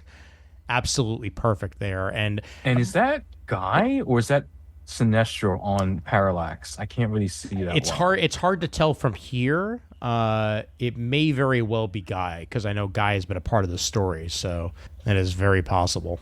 And that is some Star Sapphire. Hopefully not Carol Ferris. She suffered enough writing Predator in the background. Carol's been a part of the overall story in Green Lantern, but in a good way, not in a bad way. So hopefully she continues to be, on the side of good. I mean, I know she's been even palling around with the Justice League lately, so she's all right. She's all right for now. Hopefully no more heartbreak, but yes. And I do kind of love that the Starbreakers are involved in all this, because that's a Silver Age Justice League villain on the cosmic scale that was kind of created as something of a joke, but finally getting their due here in the cosmic scheme of things. Nice. Thank you, Jeremy Adams, for seeing the potential. It also sounds really good when you scream it, Starbreaker! Oh, man. Mr. Terrific Year 1, Issue 4. The 4th of 6 of the origin story of Mr. Terrific here on page 30. And, wow, Bruno Redondo takes center stage in a new line of artist spotlight variants that make me want to spend money that I'm not going to spend. But every single one of these are gorgeous on page 31. I think I got the Superman 20... Let me see which one I got for the Superman. Just the use of empty space has always been Redondo's strongest, and yeah, that's such a key image of Superman there. I don't think I got it. I think I got another cover. All right, no worries. No, I got it. You got the one I got. We're good. We're safe. There you go. All right. We are up to issue 3 of the new history of the DC Universe. Following the cataclysmic events of Crisis on Infinite Earths, the DC Universe is forever changed. Torches are passed as legacy heroes like Wally West embrace the mantles of their predecessor. Heroes like Hal Jordan are tempted by darkness, and the Justice League faces formidable new threats such as Doomsday, Black Hand, and Superboy Prime. Narrator Barry Allen recaps these events through his return, ending with the cataclysmic flashpoint. So we are going a lot of DC history here in one book, but basically our lifetimes up until New 52. Pretty much, yeah, yep. All post-crisis action. Yep. I haven't read the first issue, but if Barry Allen is the narrator, every issue has to start with "My name is Barry Allen. I'm the fastest man alive." No, we heard that enough. Okay. Yeah, you're gonna hear it one more time. That's true too. It was Wally's thing before the TV show. That is very true. Yep. But man, this is going to be so good. And I was reminded by Chris Naudus that we are approaching a anniversary mark of Crisis on Infinite Earths next year, right? The 40 years. Oh, wow. 1986. Yep. I haven't forgotten. Neither has Tomorrow's Publishing. They've got a couple of things planned. Excellent. All right. Robin and Batman, Jason Todd, issue 3. Jeff Lemire and Dustin Nguyen, rewriting the origin of Jason Todd, essentially, on page 34, and still looks great there, as does Batman and Robin Year 1, Issue 10, with Wade Insomni. Like, come on, please. And we get issue 9 of the Long Halloween, The Last Halloween, with Mr. Somni on the artwork chores. Revolving artists continue, and a great artist choice for issue 9 there. Ha! Okay. Resurrection Man, Quantum Karma, issue 5, guest starring Christopher Chance, the Human Target. Ooh. Been a while indeed. Will Christopher Chance be able to save our hero from himself? Find out in Resurrection Man, Quantum Karma, issue 5. Really looking forward to reading this whole miniseries when it's all wrapped up, as I'm a huge Resurrection Man fan. Still one of my favorite issues of DC 1 Million was the Resurrection Man issue. That was a good one. Yep. Page 38 of that. We get some facsimiles here. We get the facsimile of Detective Comics 880 with that absolutely perfect Jock cover with the Joker there. And that was Snyder's first Batman run, if I remember right. Yes, indeed. Yep. Was that Black Mirror? Is that what that was? I believe you're right. Yes. Yeah. It's been a while. Yep. I think that was the name of the arc, and that was pre New 52. Mm-hmm. Yep. Mm-hmm. And a facsimile of Batman Harley Quinn #1 with a very famous Alex Ross cover there by Paul Dini himself, page 40 again. And the Batman 163 giant size special edition. Experience the finale of Batman Hattush Part 1 in giant artboard size. Will Batman survive Hush's revenge when his only allies are his greatest enemies? Probably. Yeah, more than likely. Page 41. Ooh. Facsimile edition of issue 23 of Action Comics. The first appearance of Mr. Luthor. Mm-hmm. Mr. Luthor himself. Mm-hmm. The Earth 2 version, anyway. Well, yeah, right. Of course. Doesn't bear much resemblance to the Luthor we know by now, but it's still interesting to see his beginnings. How about this? Supergirl Universe End. Written by Mariko Tamaki. Art by Skylar Partridge. This collects the Supergirl Special #1 and backups from Action Comics 1071 to 1081. This was a really critically acclaimed backup from those Action Comics issues, and now this is all collected into one single 176-page book here. So and Supergirl get to them eventually. Indeed. Mariko Tamaki. And Teen Titans Together, all ages, well, teen-oriented graphic novel series by Cami Garcia and Gabrielle Piccolo, page 44. And then we get Little Batman Month 1. Yay. Oh man, I love that Christmas movie that's available on Amazon Prime with Little Batman, and Morgan Evans and John Mickle bring us the 4-issue Little Batman Month 1 as a full graphic novel on page 45. Volume 4 of Shazam collected for everybody here on page 46. Parentheses Captain Marvel end parentheses. And the challenge there. Oh, well done, Murd. Well done. Excellent. And the trade paperback of Cantwell's Challengers of the Unknown is also available this month. Very much looking forward to checking that one out in full. Great artwork by Sean Isaacs and Amanci Nuhelpan and Jorge Fornes. Once again, page 47 for that. And Al Ewing and Steve Lieber's Metamorpho the Element Man, also available in full. That I'm definitely looking forward to reading. Yep. And the 6-issue Two-Face miniseries by Christian Ward and Fabio Veras.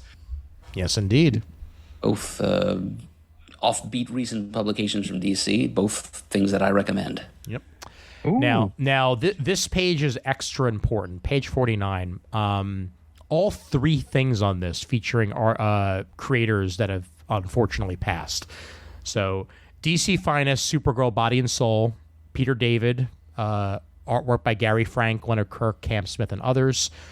This collects Showcase 96, issue 8, Supergirl 1 through 18, Supergirl Annual 1 and 2, and Supergirl Plus #1, the beginnings of Peter David's Supergirl run, which was excellent, excellent run of Supergirl.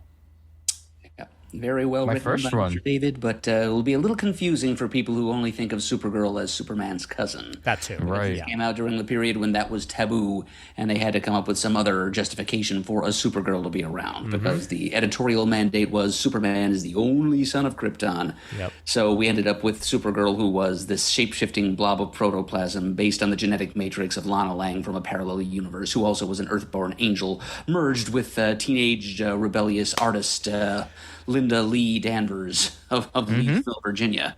Good old Matrix. I'm so glad you said that, Murd, because I sure as hell wouldn't have been able to. So thank you. I honestly only remembered the Matrix part and the Angel part. I forgot about Linda Lee Danvers. Oh yeah. Yep. Uttering that sentence took an expenditure of life force, Ian. Thank you. I accept it. I absorb it. I spit it back out, and now it's yours again. Use it for good, Ian. Thank you. Dwayne McDuffie's DC Finest Static Playing with Fire is also on this page. DC Finest early Static stuff here, issues 1 through 15 of Static. Superman, the Man of Steel, number 36. Superboy, number 7, and Worlds Collide, number 1. I mean, got to get up. Got to go. Oh, yeah, absolutely. Always. And Batman The Long Halloween, DC Compact Comics Edition, Jeff Loeb, Tim Sale. What else needs to be said about The Long Halloween? It's one of the greatest Batman stories of all time. So, yeah, 3 well worth DC Finest collections here, all for you on page 49. And then this weird thing. God. Oh yeah, who wants to talk about this book? Please. Oh, I think I owned one of the first printings of this book, Absolute Crisis. You have the Absolute edition? Okay. Yeah. I think I do. Absolutely. Yeah. I have the edition that has this cover but is regular sized. So the wraparound cover, the absolutely gorgeous wraparound cover by Perez and Ross. Yeah, I have the soft cover from 2001, 2002. I bought it around that time. That's about the one that I have, yeah. Mm-hmm. And I have the Absolute, I think. Yeah. And I like that this includes not just Crisis on Infinite Earths 1 through 12, but also History of the DC Universe issues 1 and 2. So, important post-crisis stuff to include there. Oh, maybe I'll get this one if I don't have... I'm not 100% I have the original Absolute, because it says that they remastered it and they recolored it. And I don't know if the one I have would have been... The one I think I have would be recolored or remastered. Also remember, wasn't there a version of it, or at least the first edition, where they had to basically reprint it because there was a page that was like doubled or something like that on the original version? Something like that. Yeah. I honestly don't remember if I have it, because I don't have that many Absolutes, but I do have like 2 or 3, but I haven't seen them in over a decade, so I don't know. I doubt you need this edition, Murd. I think you have enough Crisis in your life, but Probably, yeah. I mean, it's $125, but it does contain numerous brand new essays from creators of the time and more surprise wonders.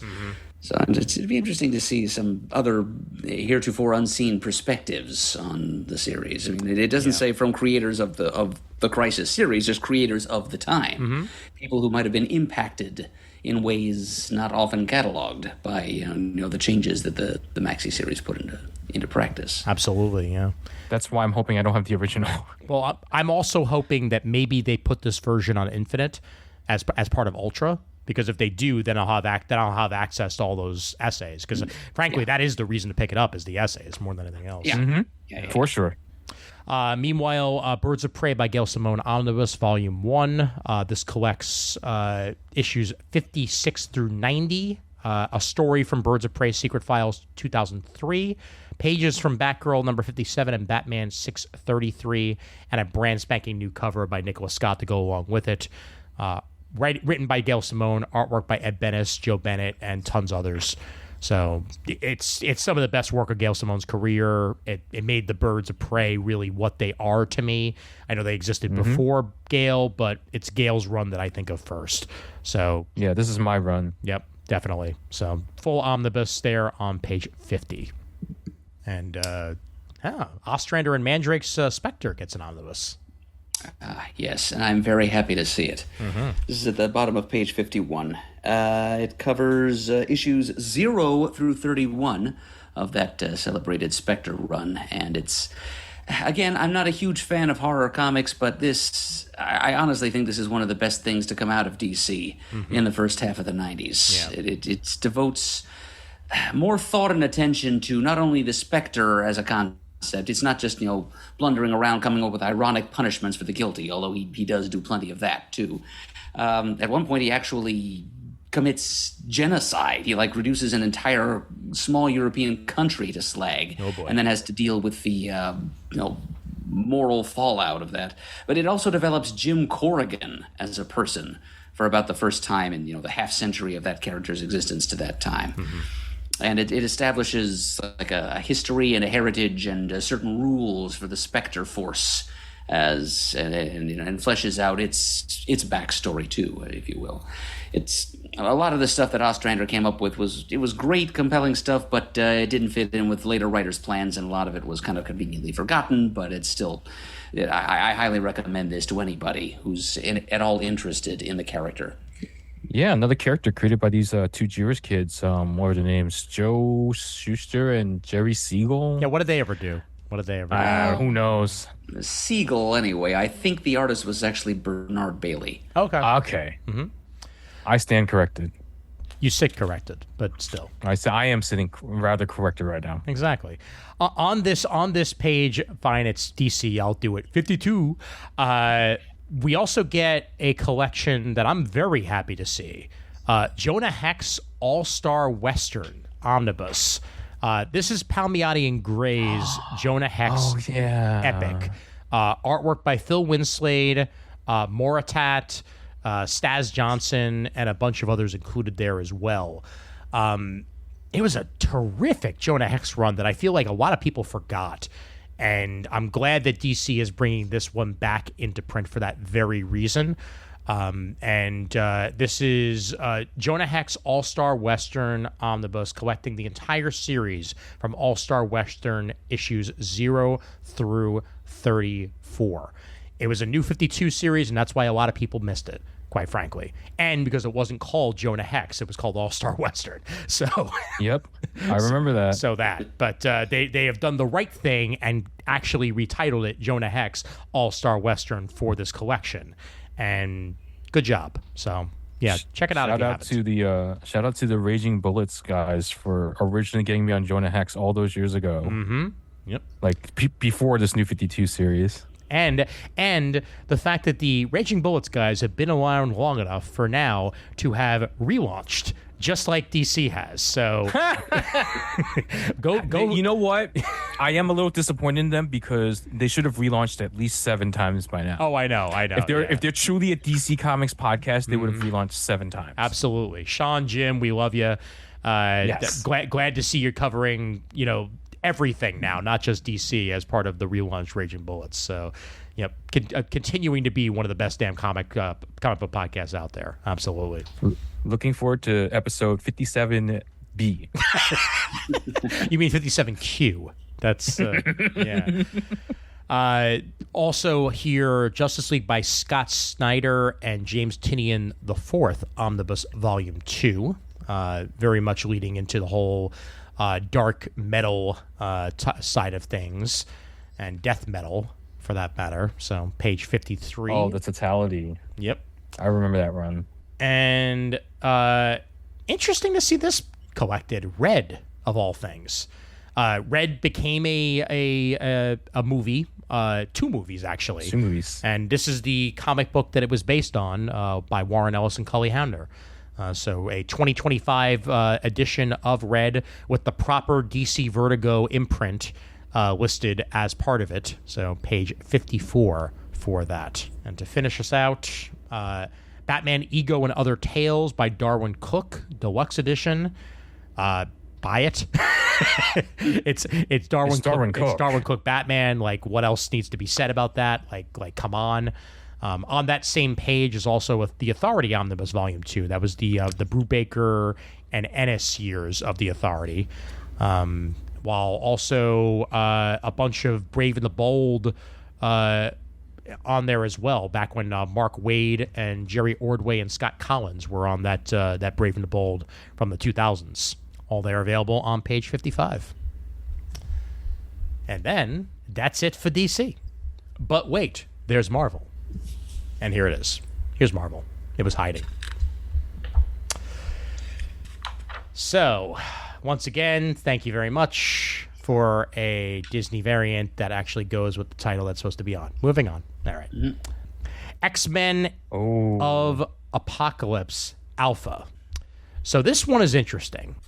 This one is... did I actually give us the full solicitation later on in the book? Because if so, I'll talk about it then. But I believe they are going to, because I think this is just like an early thing here. But nevertheless, this is basically going to be the continuation of Age of Apocalypse, and by the original creator, by Jeff Loeb, giving us more information. The thing is, there have been other continuations of Age of Apocalypse, so you could just consider this to be one of them. But either way, we're back in the Age of Apocalypse, so we'll see how it goes from there. Age of Apocalypse Alpha. While we talk about other things, let's find out what actual page number this is. There we go, page 4. Marvel All on One. That was intentional, wasn't it? Calling it that is intentional. That has to be intentional. It's like all in, like all on one. All right, fine. Ryan North, Ed McGuinness, writer and artist. This is not the right solicitation for it. Or is it? No, it is. Okay. It is. All right, yeah. There we go. Never mind. Okay. They just gave it such a different name on the actual cover here just to confuse the hell out of me. But yeah, it is The Thing versus the Marvel Universe in a 50-page epic told entirely in splash pages. Yeah. 50 splashes. Ooh.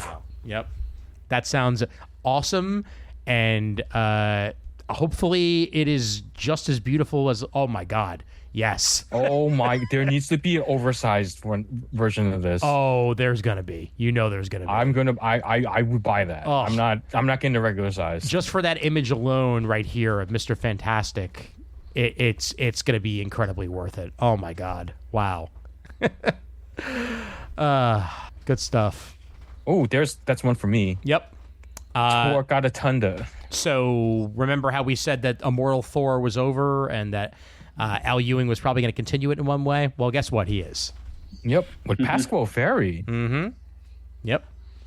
Al Ewing and Pascal Ferry. Giving Ferry. us 2 solid years of high mythology Thor stories. Now Al Ewing seems to be intent on focusing on the terrestrial half of Thor's identity. We're getting a mortal, instead of immortal Thor, we're getting a mortal Thor.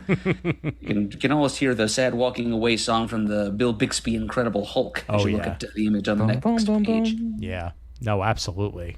Oh my God. Yes. And for that matter, and I mean this sincerely, I'm so glad that Joe Quesada is drawing good again. He doesn't have so many things to distract him these days, Yeah, that's true. That's true. Yeah. But so either way, page 10 for this new down-to-earth Thor, a man with a hammer, and a man is waking up. Let's see where this one goes. I am very interested in this right here. Page 12, G. Willow Wilson, Gleb Melnikov, Black Cat #1. Felicia Hardy, the Black Cat, the world's slyest and most skilled super thief. She loves a good score. The longer the odds, the better. But her entire world turned upside down after the Amazing Spider-Man's battle with Hellgate. So Felicia has turned over a new leaf as New York City's newest superhero? What? Yep. She's gone legit, and she's facing the Lizard. Yep. And the Kingpin, with whom she has history, is lurking in the background. Mm-hmm. Yep. All in on this. G. Willow Wilson back at Marvel doing Black Cat. Yeah, that sounds great. Yeah. But again, and this is a problem that I'm noticing. It's a bad habit, shall we say, that Marvel has picked up here. Yeah. This is a first issue. It's 32 pages. It's $4.99. Yep. I suspect that subsequent issues are going to come back down to $3.99. But Marvel is just tacking an extra $1 onto the cover price of #1 issues just because they're #1 issues. Yeah. That is a cash grab, and I do not like it. I agree. I agree entirely. Yep. Now this over on page 14, we get a brand new day for Spider-Gwen. With all new Spider-Gwen, the Ghost Spider #1. So it's a mouthful of a title. Stephanie Phillips, Paolo Villanelli. Gwen Stacy isn't from this earth, but she's here to stay. So it's time to make herself at home. A new costume, a new home life. Heck, she's even starting a new band. Unfortunately for Gwen, new threats are also heading her way, starting with one that just might be her own fault. Follow the Ghost Spider as she settles into Earth 616 to stay. I am very nervous about this because I think one of the things that made, and Dan Gvozden was on Blue Sky talking about this a little while ago, and I agree with My him former on this. coworker and friend, Dan Gvozden. Yes, indeed. Yep, and fellow podcaster and good human being. But he was talking about how one of the things that made Spider-Gwen or Ghost Spider what she was her world and her cast of characters. And now putting her on 616 may very well make her an also-ran. And I'm hoping that's not the case, because Miles Morales, while I'm glad he is still a prominent character, still feel is not nearly as prominent as he was when he was in the Ultimate Universe. And I hope she has a better fate than what could potentially happen when Marvel has tried this in the past. So Yeah, it feels like Miles and Gwen have much more of a outer media presence, Yes, they especially do. with Spider-Verse. Yeah. But Peter still dominates like the comics. But Miles is at least the one who's crossing over into the Ultimate Universe, so like he's prominent with that big story going on there. So yeah, who knows? But either way, let's see where this goes. Page 14 for that. Yes, the Godzilla crossover comic I am getting. Yes. Godzilla Destroys the Marvel Universe #2 of 5, featuring Ghost Rider Zilla. That penance there is going to be insane. For that matter, you're also going to get Venomzilla probably as the oh yes. Yep. Give as a 90s kid / Godzilla fan, this is everything I ever possibly wanted. Oh my god, I can't. Oh my god, Yep. look at this. And that they're going with like very much it's not quite the design, but pretty much the Godzilla design that was in the Marvel Universe back in the day. You know, it's very similar to it. So, good stuff. Page 16. Ooh, great variant there by Simona Di Meo. Fantastic Four issue 2. North and Umberto Ramos. Happy to see what they're going to wind up doing with that. And Zdarsky's second issue. Last month, Murd, we were very happy to mention that Chip Zdarsky is taking over Captain America, and this is the second issue of said run, and I cannot wait to see what he does with the character. Hopefully it'll be remembered as one of the best of all time, but we shall see. Page 19 for that. Venom, Black, White, and Blood, issue 1 of 4. David Michelini, James DeMatteis, Ryan North. They are Venom, and they get their... It's an anthology. Yep, all good on that. Page 22. They're doing a Bring on the Bad Guys collection here. Celebrates the 50-year legacy of the groundbreaking Bring on the Bad Guys collection, one of the very first graphic novels that rocked the Marvel Universe. Doing a whole bunch of different Bring on the Bad Guys issues. Looking forward to that. That cover's really good. Oh, it's a great cover. Stephanie Phillips and Mark Guggenheim on the writing shores. Tommaso Bianchi and Michael Stamaria on the art Santa shores. Maria. Thank you, Santa Maria. I knew I was going to do that. Santa Maria. In fairness to you, they forgot the abbreviation point after it. I figured, yeah. They should have just wrote Santa, damn it. All right, whatever. Well, Bring on the Bad Guys, Red Skull #1. Red Skull at his most sinister on page 25. Page 26 brings us Dormammu, Bring on the Bad Guys, by Alex Packnadel and Mark Guggenheim. Javier Pina on the artwork chores on that one, along with the previous artwork. Lee Bermejo brings us Mephisto #1. Alvaro Lopez on the artwork for that. A great cover there by Lee Bermejo, that is, with Mark Guggenheim on the writing. So yeah, a whole bunch of Bring on the Bad Guys one-shots to celebrate the graphic novel. Obviously, Mr. Ebele is continuing to look at this. Marvel Knights, The World to Come, number 3 of 6. Story by Joe Quesada and Christopher Priest, essentially a sequel to Mr. Priest's storied Marvel Knights run of Black Panther, on page 28 there.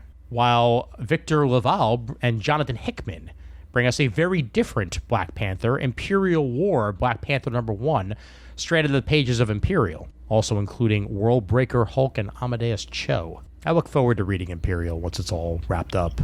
Yeah, I have the first issue on order. I think it's coming in my next shipment. Nice. Hickman and Coelho on the 3rd of 4 of that there. While we also get Imperial War Planet She-Hulk by Stephanie Phillips and Jonathan Hickman with artwork by the one and only TBA. Another great. Page 32 there. Ah, yes. Page 33, Jason Aaron, artwork by Classified. Which means it must be somebody good. If they don't want to give it away, then like, all right. But Uncle Scrooge, Earth's Mightiest Duck, number 104. Yes. The planet has been conquered by alien invaders, the connoisseurs, nefarious hoarders of the rarest antiques from throughout the cosmos. As they tear the Earth apart, pillaging its fabled treasures, only the world's greatest adventurer can possibly stop them. But Scrooge McDuck is facing a battle unlike any he's ever fought, trapped inside his own mind, fighting to preserve his most precious memories. An extravagance of all-star artists joined together for the most epic adventure in duck history, with Earth's Mightiest Duck 104 on page 33. Excellent. Ooh. Killmonger strikes in Superior Avengers number 5 of 6. If Kristoff is involved, I'm interested, as he is not involved nearly as much as he should be. Issue 37 of the Avengers, featuring Mr. Fantastic himself. The Missing Moment. The Avengers have cracked the code, but what does Reed Richards have to do with it? The true nature of Meridian is revealed. Page 37 there. Now, X-Men Tooth and Claw, number 1. Alex Packnadel on the writing, Diogenes Nevis and Philip Sevi on the artwork. How did 2 of mutant kind's most dangerous villains become part of Cyclops' X-Men? So this is filling in the this actually collects X-Men from the Ashes 13 through 18 for the first time in print. So once again, this is another one of those infinite comics that are actually getting the time of day, but it fills in an important hole into how Beast and Magneto joined up with the X-Men in Alaska. So if you're wondering how that happens, Tooth and Claw number 1 puts it all together in one place for you. And then Wolverine by Chris Claremont, number 1. This reprints Marvel Paragon Collection, Chris Claremont Wolverine number 1. Interesting. Yeah, by Chris Claremont and Tom Riley. Very interesting. One of the bloodiest fights you've ever seen the X-Men in which Creed shares some shocking insights with Marvel's mutants. Victor Creed, that is. Page 39. They're still calling it the New Thunderbolts, so no change there. And no reason why they would change it for any of you who haven't seen the movie. I'm not giving anything away. Page 41. Asterisk. Hulk Heist. That pesky asterisk. The asterisk is important. All right. And the Shadow King gets involved with Wolverines and Deadpools, number 2 of 3. You see, because the females are there too. There's multiples. 2 of them. 2 each. Brilliant. Absolutely brilliant. Well, I hate to say this because I'm probably going to get murdered for it, but sometimes too much Deadpool is possible, and you got to really, temper it, and you got to, you know what I mean? I'm sure that everyone agrees with you on that. No one agrees with me. I'm dead. Yeah, no, that's true. All right. Miles Morales, Spider-Man, number 36. Hercules. Yes. Miles Morales is the last man standing against God of War Ares' onslaught, but the tournament's newest battlefield is now Miles' home turf of Brooklyn. Oh. Yeah. Spider-Man draws a line in the sand. No retreat, no quarter. Very interesting. And Hercules. That's issue 36 of the Miles run. And then issue 37 will feature White Cat and Inari on the prowl. That's on page 47.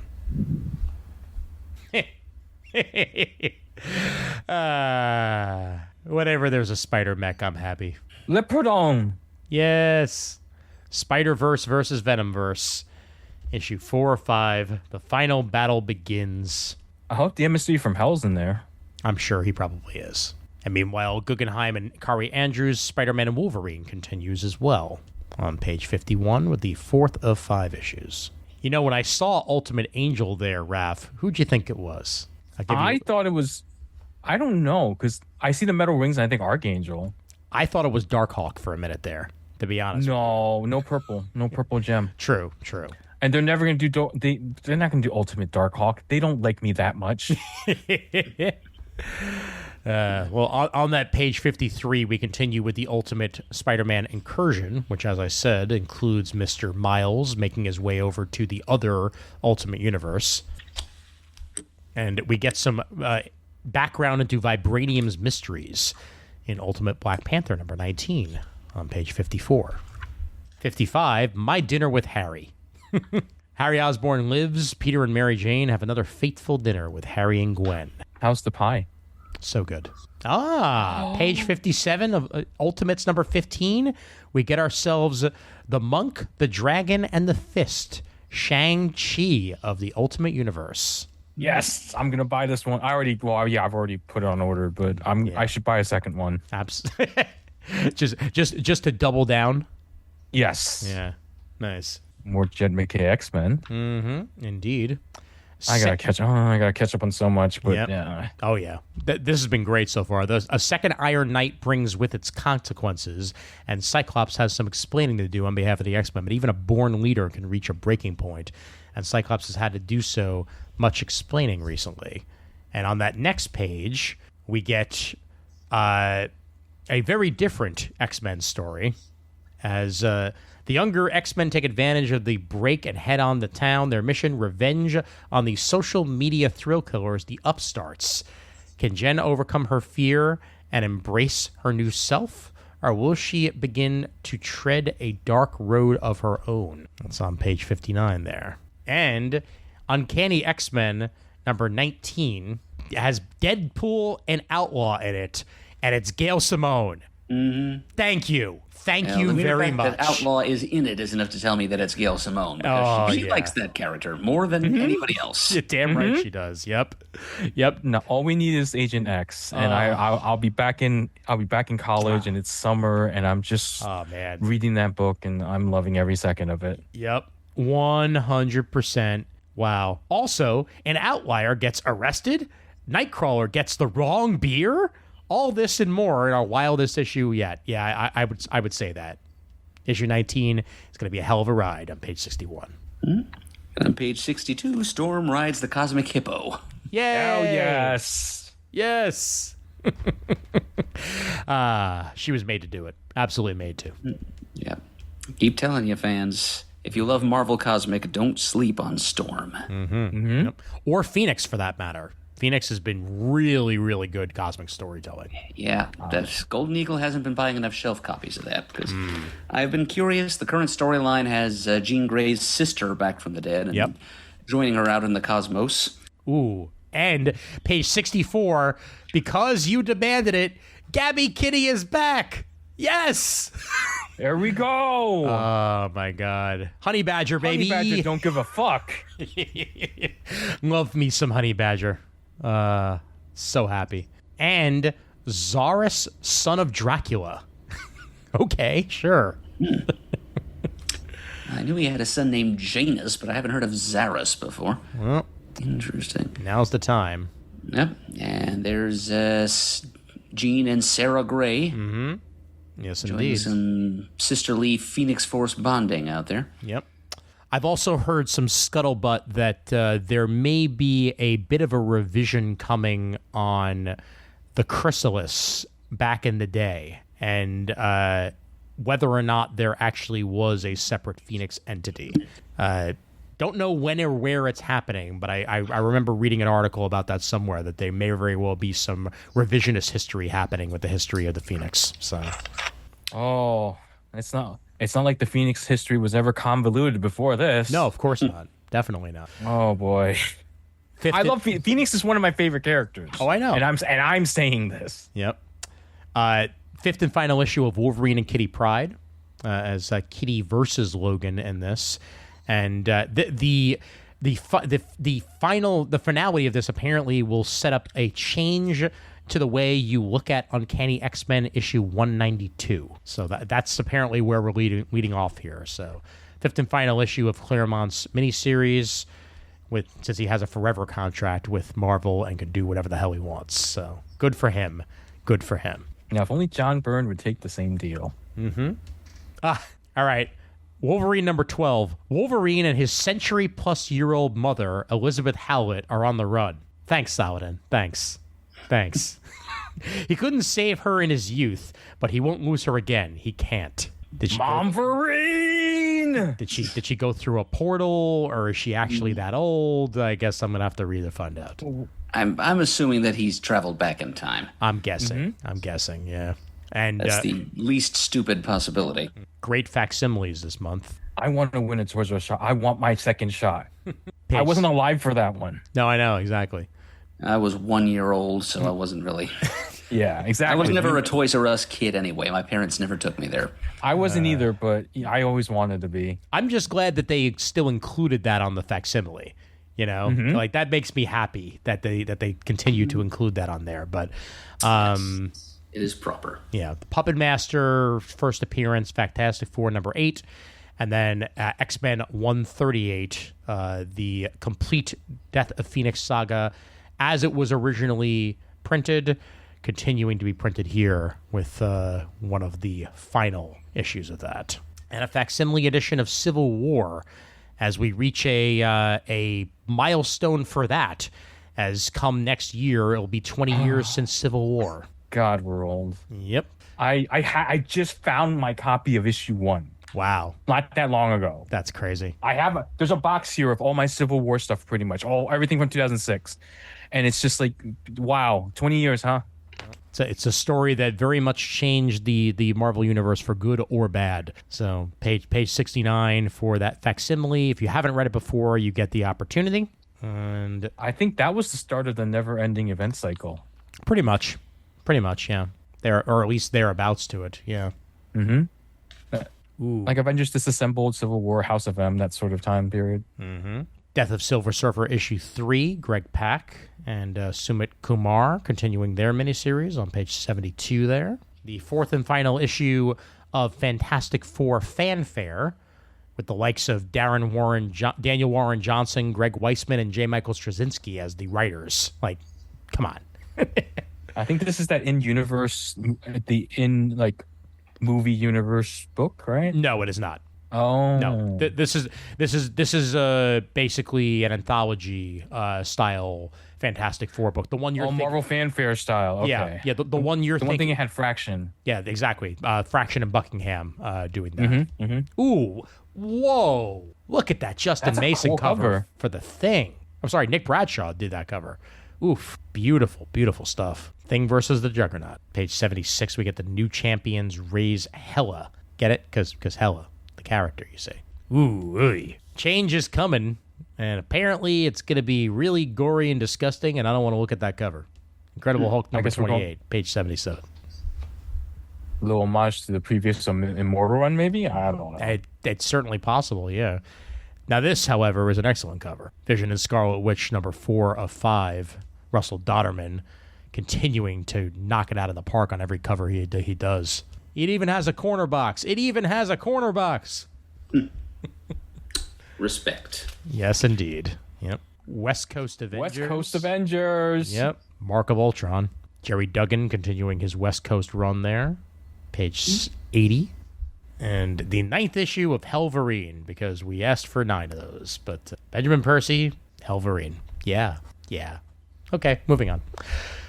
Predator kills the Marvel Universe. Of all the kills the Marvel Universes that have come out recently, this is the one that I think that makes the most sense to me. But Benjamin Percy, Marcelo Ferreira, 5-issue miniseries, because Predators can kill the Marvel Universe. That is something that they can do.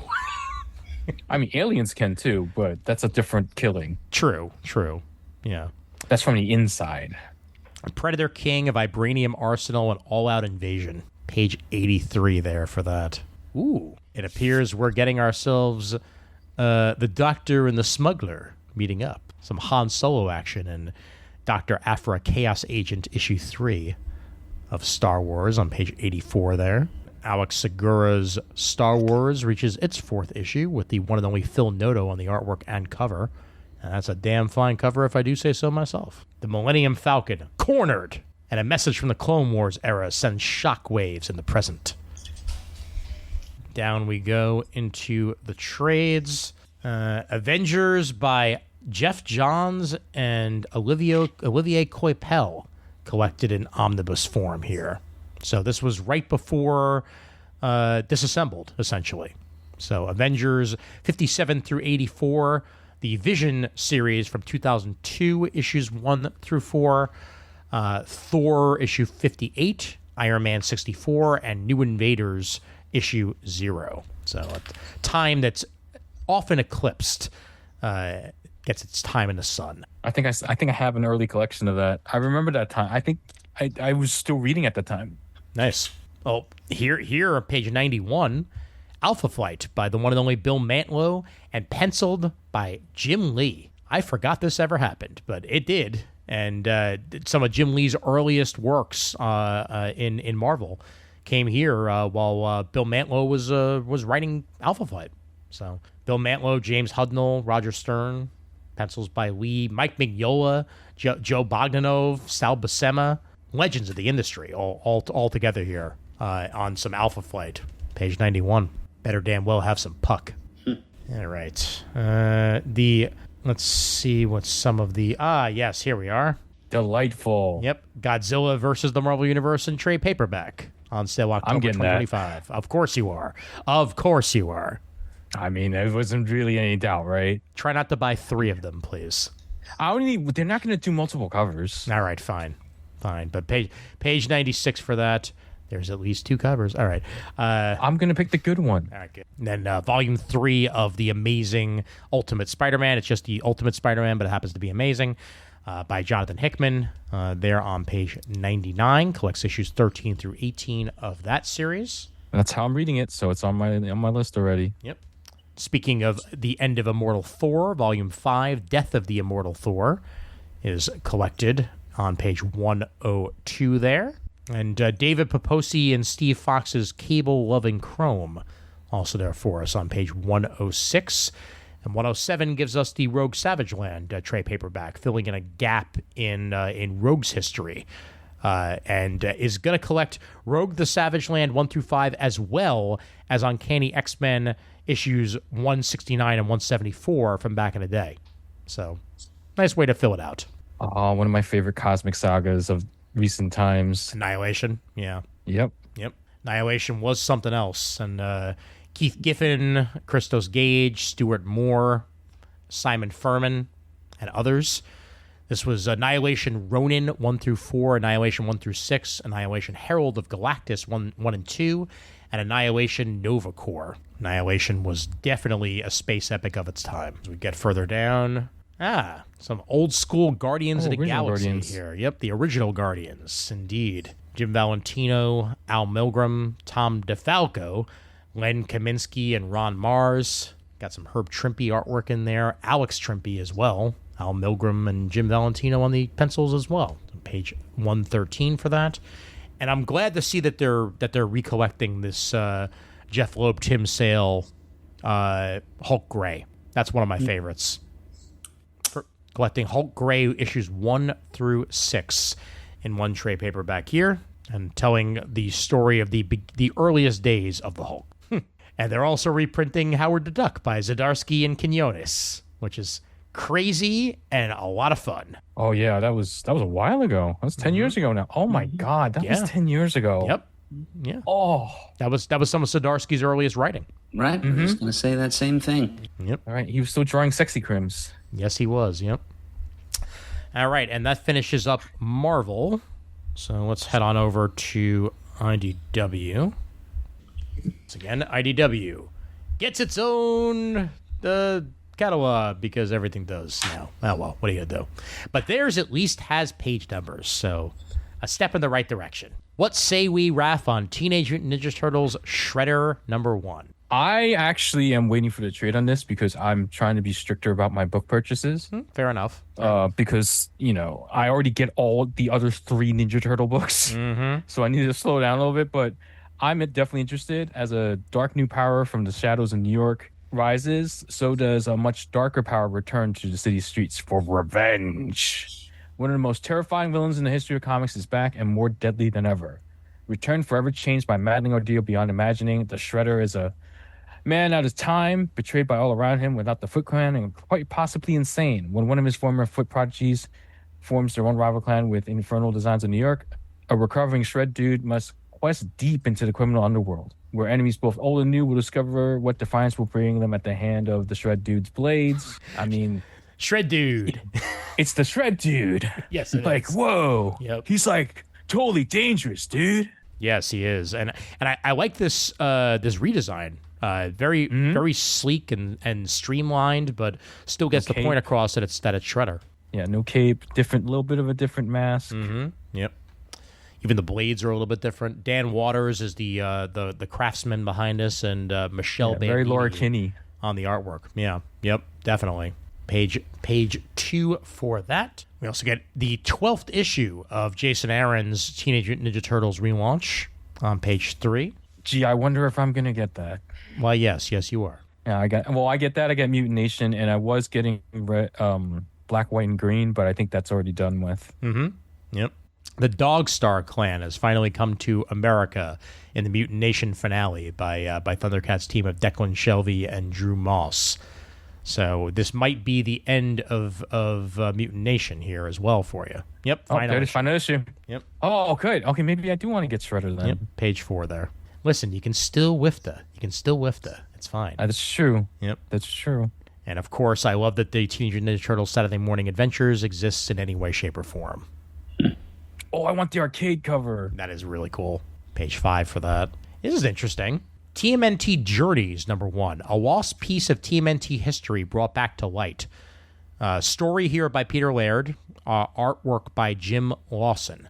24 years ago, legendary TMNT co-writer Peter Laird joined forces with Jim Lawson and the legendary talent at Mirage Studios to continue the epic journey of the Ninja Turtles in the 4th volume of their ongoing series. TMNT Journeys reprints the epic series here for the very first time. The Ninja Turtles are growing up and facing off against new frightening dangers that could tear the 4 brothers apart and change New York City forever. Meanwhile, April and Casey Jones prepare for the next step in their relationship as they're expecting a baby. And Master Splinter trains with Shadow Jones for the dark forces threatening the family ahead. And I think this is the first time this has been collected from the sounds of it. This came out from Mirage. This is before the Nickelodeon purchase. I have all the issues. Oh, okay, got it. Because why wouldn't I? Right. Because I thought there was a trade for it that Mirage put out, but maybe I'm thinking about the omnibus they did for Volume 1, which I also have because why wouldn't I? I mean, it is possible that Mirage put one out, but it might have just been like small quantities since it was right before the purchase. So, dude, I totally have pretty much all of it, man. Wow, radical. Page 6. And the Night Watcher, he watches at night. Gee, I wonder which aggressive angry turtle this is. I don't know. Your namesake? Well, actually, I'm his namesake. I'm older. Your namesake? Okay, fine. I mean, I'm older. I'm older by 2 months. I know. Yeah. And when you want to talk about conception, my parents did the deed before Kevin Eastman. All right. Okay. Wait. Just saying. All right, fine. Just saying. But Night Watcher is basically Nightwing but Raph. So check it out. Collects the free comic book day issue plus all 7 issues of the Night Watcher miniseries, and includes an introduction by Kevin Munro, writer and director of the 2007 TMNT film where Night Watcher first debuted in Turtles history. Page 7 for that. We get ourselves a new Star Trek Voyager series. This is kind of like Voyager season 8. It's I immediately put this in my cart. Yeah, this sounds really cool. it picks up right after they get back to Earth after the end of Endgame. Wow. Okay. Yeah. I'm excited to see this. That's really cool. Yeah. Susan Bridges, Tilly Bridges on the writing and artwork. I'm sorry, right on the writing. And Angel Hernandez. Angel Hernandez. Seriously? Okay. Wow. Nice. Good pedigree there on the artwork. And Star Trek Prodigy consultants, Tilly and Susan Bridges, are the ones behind this, who also worked on Monster High and Star Trek Adventures and Fallout and the Fallout TTRPG. And yeah, like you said, right after the end of Voyager. So if you were wondering what happened, this is what happens. So check it out, page 10. There's also going to be a Strange New Worlds mini series here, The Seeds of Salvation by Robbie Thompson and Travis Mercer. This is plotting through uneventful mission after uneventful mission. Christine Chapel is itching for a real adventure, so an opportunity to reunite with her old scientist friend Janair for research on the planet Poliant crops up. Chapel is excited to finally do what Starfleet does best: explore strange new worlds. However, when the Enterprise arrives in Poliant space, the crew cannot get into contact with Janair or any of her researchers. And then the bad stuff happens. So, Strange New Worlds, The Seed of Salvation, issue 1 there on page 11. Lower Decks. Lower Decks. Lower Decks. Tim Sheridan, Vernon Smith continues Lower Decks in comic form, and I'm so happy for it. I've been slightly wrong about this series because I've actually started reading more issues. They're actually two issue story arcs. Oh, okay, got it. So it's not self-contained. It's like part 1, part 2, and then part 1, part 2. So far, at least 4 issues in. Okay. Well, and this is going to be a 10D issue, so that's great. And the Ferengi causing havoc. What better way to do it? Because why wouldn't they? Exactly. Down we go. Blood Honey by Sean Peacock. This is in the Burton-esque macabre world. Young lovers Vanessa de la Mora and Edgar St. Clair are at the top of the food chain at Manderley Prep High School. They should be focusing on their upcoming crowning as homecoming queen and king, but lately the duo have grown weary and resentful of each other. While breaking up seems like the easy solution, they both independently decided that all of their problems would be solved if the other's was, well, dead. Blood Honey. Murder. Yeah.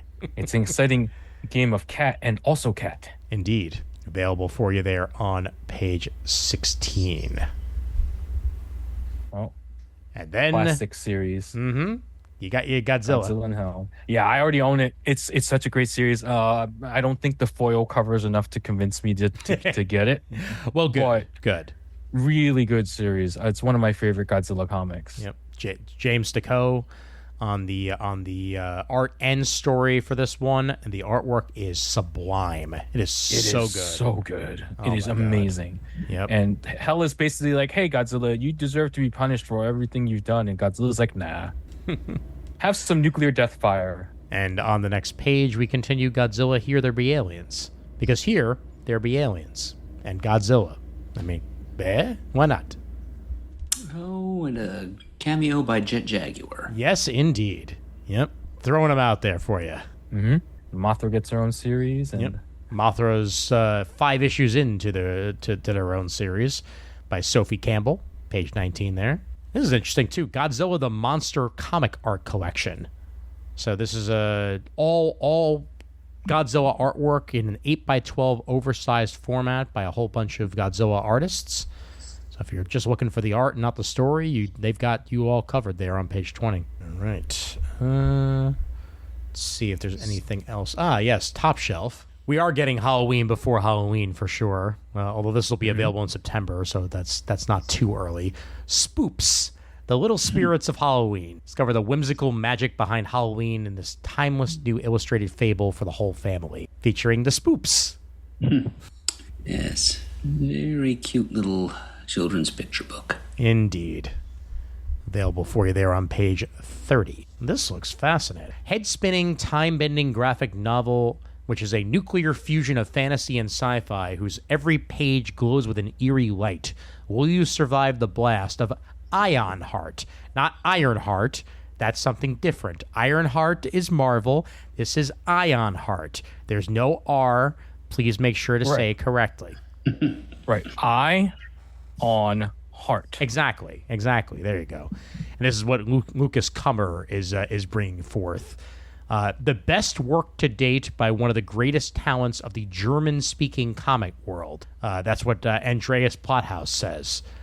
So this is a translation of a German comic, and it certainly sounds interesting, and it looks gorgeous. So, yeah, good stuff here. Ironheart on page 32. Alien Books is now under IDW. Interesting. How about that? Yeah. I was not expecting Everlasting that. Odyssey of the Valiant Universe continues. You better believe it, yeah. But this means that the relaunch is probably back on. So that's good, because a couple months ago we were talking about a relaunch, then it got completely shit-canned by the destroying of Diamond. But yeah, Alien is teamed up with IDW, and IDW is also one of the Penguin Random House exclusives. So Valiant Beyond Bloodshot #1 here by Mauro Mantello and Fernando Hines Furukawa, bringing a new era of superhero storytelling for the Valiant universe there on page 35. Also, we get Tales of the Shadow Man #1 on page 37. And yeah, good stuff. And just like that, we are at a crossroads. So what I'm going to do now is I'm going to open the Diamond catalog, and I'm going to look at a little bit of the Diamond catalog, and then we're going to page through a little bit of Lunar, and we're going to call it a night. I don't think I have anything. Okay, well, which is kind of sad. I mean, it's not exactly as sad as you would think. One thing that I am a little sad about that at least will be delayed ever so slightly, because this is on page 35 of the Diamond catalog. Don't expect it to come out through Diamond. It will eventually come out, though. Harley Quinn x Elvira. Amanda Conner and Jimmy Palmiotti writing a Harley Quinn x Elvira crossover with Juan Samu and Amanda Conner on the artwork. So that's a match made in hell, quite literally. Like, this is something that I'm shocked didn't happen years ago, but finally Harley Quinn and Elvira are crossing over. So keep it in mind. You could try to order it. I highly doubt it's going to wind up coming out when it's supposed to, but it's available there on page 35 of the Diamond catalog. Yep, and you might as well stop right there at page 40 and 41. Mm-hmm. It's a new Red Sonja series without the word red for some reason. It's just called Sonja Reborn. Interesting. I typically don't have too many shits to give about Red Sonja. It's all about the creative team where that character is concerned. Mm-hmm. And this one's being written by Christopher Priest. Oh, yeah. Yep. So with art by Alessandro Miracolo. So I think Chris would probably also sit up and take notice, just as he didn't really care about Vampirella most of the time, but when Priest started writing her, he started buying. Oh yeah. So that's about what I'm doing here with this quote unquote Sonja Reborn. Which by the way, the image on the cover, it kind of just looks like they took Famke Johnson from the X-Men movies and just put a metal bikini on her, basically. Oh, yeah, I can see that. Yeah, it looks vaguely like Peach Momoko art. A little bit. Yeah. Well, and this in it of itself kind of feels like it's a kind of a ultimate Red Sonja, if you want to put it that way. Absolutely. Because it's set in the year 2025, so it is a brand new take on Red Sonja, completely divorced from other versions of it. But, they basically are just giving Chris Priest, carte blanche to create whatever story he wants, that is Sonja-esque, but also be its own thing. So, very interesting indeed there on page 41. Stitch #1 by Connor Radiff and James III with artwork by Greta Zella. So Stitch gets his own comic book here by out of Dynamite on page 49.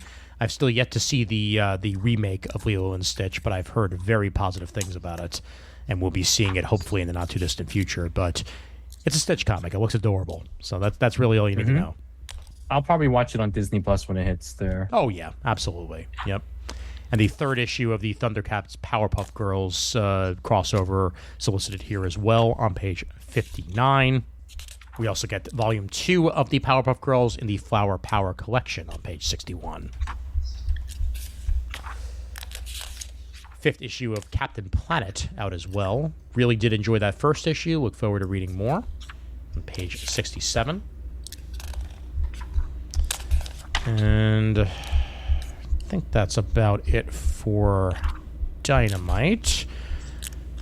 Although, yeah, that is indeed about it. So, all right, let's move past it here. And I will mention Titan, but what I'm gonna do, rather than mention Titan here, let me pull up the Lunar catalog. Although, actually, you know what? Screw it. I'll pull up their own catalog because they have their own catalog. So here's the Titan catalog. Separating it off because, again, you will not find this through Diamond anyway, so the order codes ain't gonna be meaning anything, quite frankly. But Conan the Barbarian issue 23, Jim Zub and Fernando Dagnino, they're on page 6.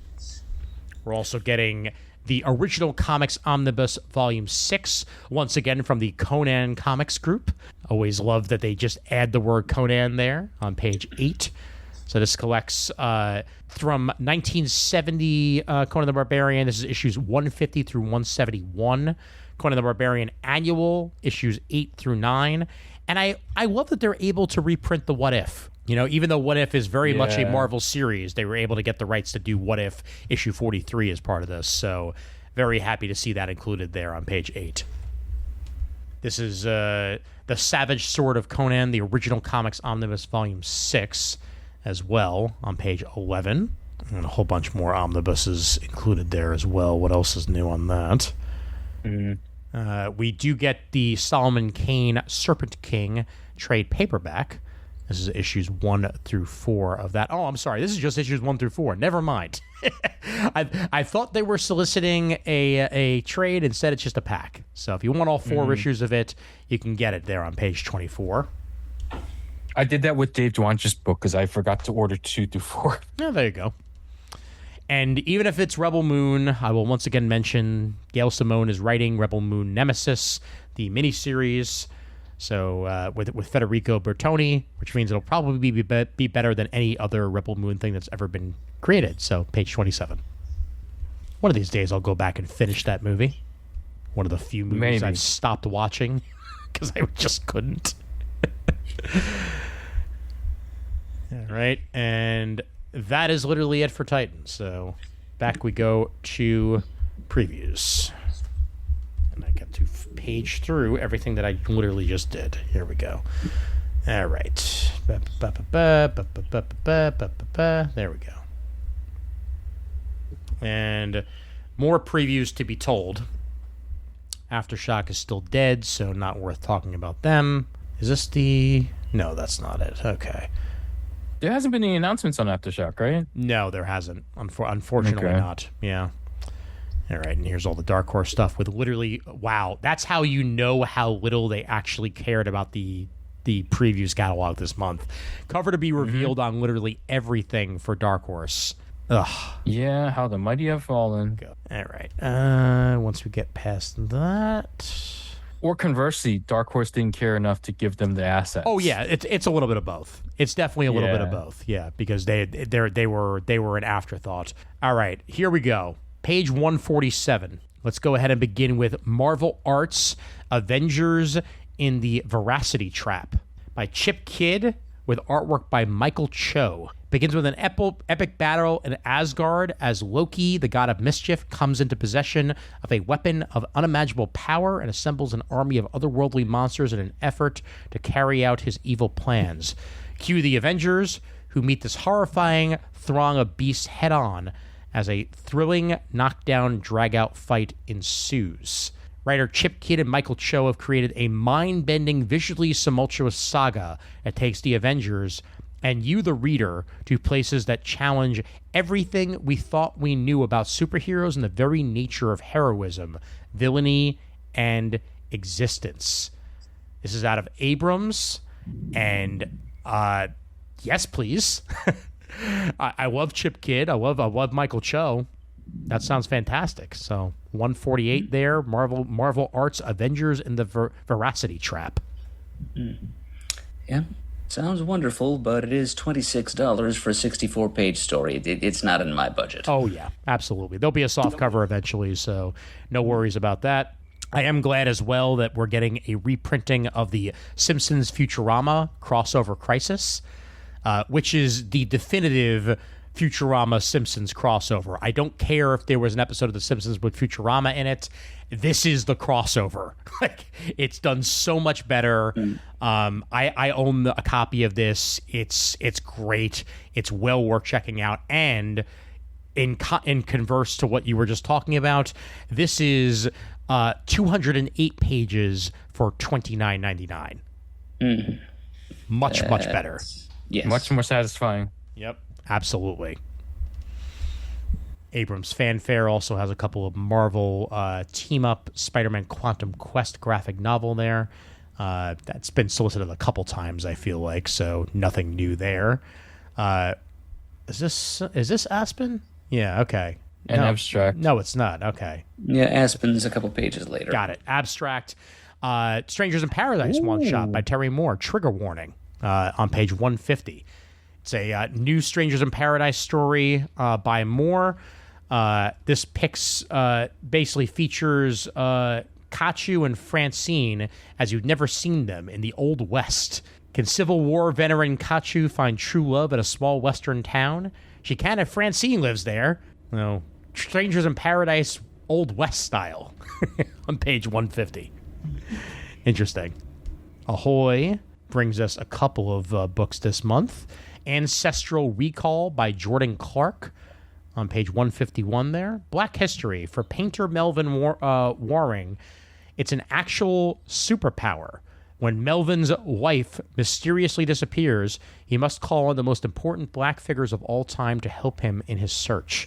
A gripping new saga from two Milestone Initiative members, writer Jordan Clark and artist Atagwin Ilhan, bring you this story of Ancestral Recall on page 151 there. And The Wrong Earth Volume 1 is re-solicited. Any of you who have not picked up that first volume by Tom Peyer and the one and only Jamal Igle, that's available there on page 152. Mm-hmm. Basically answers the question, what if the Frank Miller Batman teamed up with the Adam West Batman? Indeed, yep. And if they ended up on each other's Earths? Good times.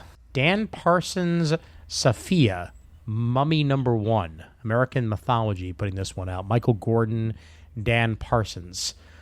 This was originally serialized in American Mythology Monsters and is told the way it was meant to be read in a single horrifying sitting. So puts that all back together into one package here, available for you on page 157. And Alex Segura and Elizabeth Little bring us Dusk.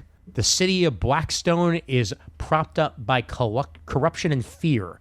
Public defender Jamie Nunez's former baseball hero, now a divorced dad, has tried his best, but the criminal justice system targets the weak and poor. So Jamie's chosen a more direct way to make a difference as the masked hero known as the Dusk. When his newly inherited wealth garners him an invite to an elegant gathering of the city's elite, he decides to confront corruption at the highest levels, unaware of the secrets awaiting him. Very interesting. Start of a brand new superhero story by the one and only Alex Segura. Dusk number 1. Yep, with art by David Hahn. Indeed. Yep. This was a Kickstarter, and now it's a miniseries. Fantastic. Out of AMP Comics. Once again on page 160. I'm going to make sure to mention the companies behind these books as much as possible, because if you can't find them in one place, you can hopefully find them in another. Sabrina the Teenage Witch, Book of Magic. Kelly Thompson, Daniel Page. Art by Veronica Fish and Andy Fish. This is the full collection of Kelly Thompson and Veronica Fish's iconic Sabrina series, spanning 2 story arcs and an extra special bonus holiday story, all in one collection here on page 165. This had really, really good buzz around it when it originally came out. So if you're looking for a fun modern Sabrina story. This one's going to be for you on page 165. All right, here we are. So this is the back cover story of this month's previews on page 172. Civil War homage there by Alex Conant as cover B. But Ecos introduces a new superstar in Grell, who embarks on a quest to discover the world of Ecos. On his journey, Grell encounters many of the beloved characters from Michael Turner's legacy, including superstars Aspen Matthews of Fathom and Grace of Soulfire, as they join forces with Grell on a shared mission. This marks the first time these characters have all come together in the same universe. Produced by Marvel Studios founding chairman David Maisel, this is a brand new universe inspired by the art and creations of Michael Turner and Jeff Johns, and features an Aspen Comics all-star creative team of J.T. Krull, Alex Conant, Mark Roslin, Pete Steigerwald, and Josh Reed. So, new universe for Aspen to play around with based on Michael Turner stuff and Jeff Johns stuff. Ecos number 1, 48 pages for $4.99. A little bit more. It's a decent attempt at a revival. Yeah, it is. Yeah, absolutely. And a little bit more worthy of a $4.99 price tag there with 48 pages. So, page 172 for that relaunch. Also, a couple of different variant covers there by a bunch of other well-known people. Peter Tierras over at AWA brings us Kill or Be Killed one-shot by Mike Choi on the illustrations. Nice horror one-shot. Black Box Comics Ninja Kaiden. Not Gaiden, Kaiden. Very, very different. Ed Palicki, Lucas Meyer. Page 182. So here's something you don't see every day, mostly because you don't see Devil's Due every day. Spotlight on Mercy Sparks' daddy issues. Devil's Due has kind of just become Josh Blaylock's, playpen at this point. So whenever he wants to put out an issue, he does it under Devil's Due and he makes it happen. But this is a new series here starting off by Josh Blaylock on the writing and the artwork chores. As Mercy's angel hunting days are behind her, but old wounds open thanks to problems caused by the father figure who raised her and the chaotic, messy flings and crushes of her past that came later. Well, Devil's Due lives on page 189. Well, he did recently put this book out, which I decided to pick up. Oh, Comics No More Rules? Yeah, because he wrote, this is Breaking Into Comics No More Rules. He wrote Breaking Into Comics a couple of years ago. And I bought that back when I wanted to break into comics. Nice. So I decided to pick that up because, for the lulz. There you go. This seems like it might be up your alley on page 190 here, out of Drawn and Quarterly, called Canon by Wee Lai. Once Canon and Trish were each other's lifeline, two queer second-generation Chinese nerds trapped in the suburbs. Now on the uncool side of their 20s, the essentialness, of one another feels harder to pin down. In Canon, Wee Lai's much anticipated follow-up to the critically acclaimed and award-winning Stone Fruit, the full palette of a nervous breakdown is just a slice of what Lai has on offer. I remember Stone Fruit, so this could be interesting here, Canon, on page 190. It's 304 pages for $30 in hardcover form. Oh, may have to get that. Add it to the list. Maybe not this order, but eventually. I am. You know what? I'm gonna add it to an eventual list that doesn't have to be this list. Canon HC, right? It's a hardcover. Yep. You got it. What was the company again? The company was Drawn and Quarterly. Drawn and Quarterly. More Scrooge action on page 201 here. A reminder, this is also in the Lunar catalog, and that's probably where you're going to find it, but I'm going to mention it here anyway. DuckTales Treasure of the Lost Lamp, Disney Adventures, Afternoon Adventures, Volume 6. So this is further Disney Afternoon Comics finally getting their collection, and it's all DuckTales here. As Scrooge and Launchpad versus the sinister sorcerer Murloc in a battle for Kali Baba's treasure. Gotta love it. I mean, there's so many volumes. It's almost like every day they're out there making DuckTales. Woo. Woo. It's true. Yeah, very true. That's there on page 201. The Moon Prince looks like it's made to be an Eisner winner, just even looking at it. Fantasy graphic novel starring biracial orphans Max and Molly in a rollicking adventure to the moon with a powerful anti-racist message by Kevin Fraser Much. And the artwork is incredibly unique and vivacious, I'd say. So The Moon Prince, available in softcover for $30 on page 202 here. And once again, these are all available in the Lunar catalog as well. Mm-hmm. This is Scholastic here? I think it is, right? Looks like it. Yeah, okay. I saw Captain Underpants. Okay. Then yeah, you're right. Page 211. Marvel, Hulk Teach by Jeffrey Brown. Jeffrey Brown does this better than nobody else. and this is going to be a original series filled with comics, mischief, and misadventures starring the Hulk. All ages. It's Hulk. It's kids. It's hilarity. It's Jeffrey Brown. Worth it. Absolutely worth it. Available both in softcover and hardcover while we're at it. It's cheaper in softcover. Page 211. Always like when they do that, when they offer them both ways. And this is a Mobius book, Metal Hurlant. I repeat, it's a Mobius book. Out of Humanoids. Transgressive, provocative, mind-bending, the seminal sci-fi anthology lives. And it is Metal Hurlant on page 215. So this is 50 years after the debut of Metal Hurlant in France, the iconic and genre-defining publication is returning to English with a bigger and bolder iteration than ever before as a quarterly anthology published by Humanoids. We get a whole bunch of different stories in here from multiple French creators and translated into English once again. So Metal Hurlant on page 215. Some of the best artwork you can possibly find anywhere. Like, my God. Good stuff. My Gorilla Family by Ijuma Ichiro. Have you ever pondered what it would be like to marry a gorilla? Or to have your deepest desires granted by satanic genies? Well, you find out in this. My Gorilla Family. Why not? Apparently, it's a new printing, so it's existed before, but that was enough of a description to make me want it. Page 224. That is very strange.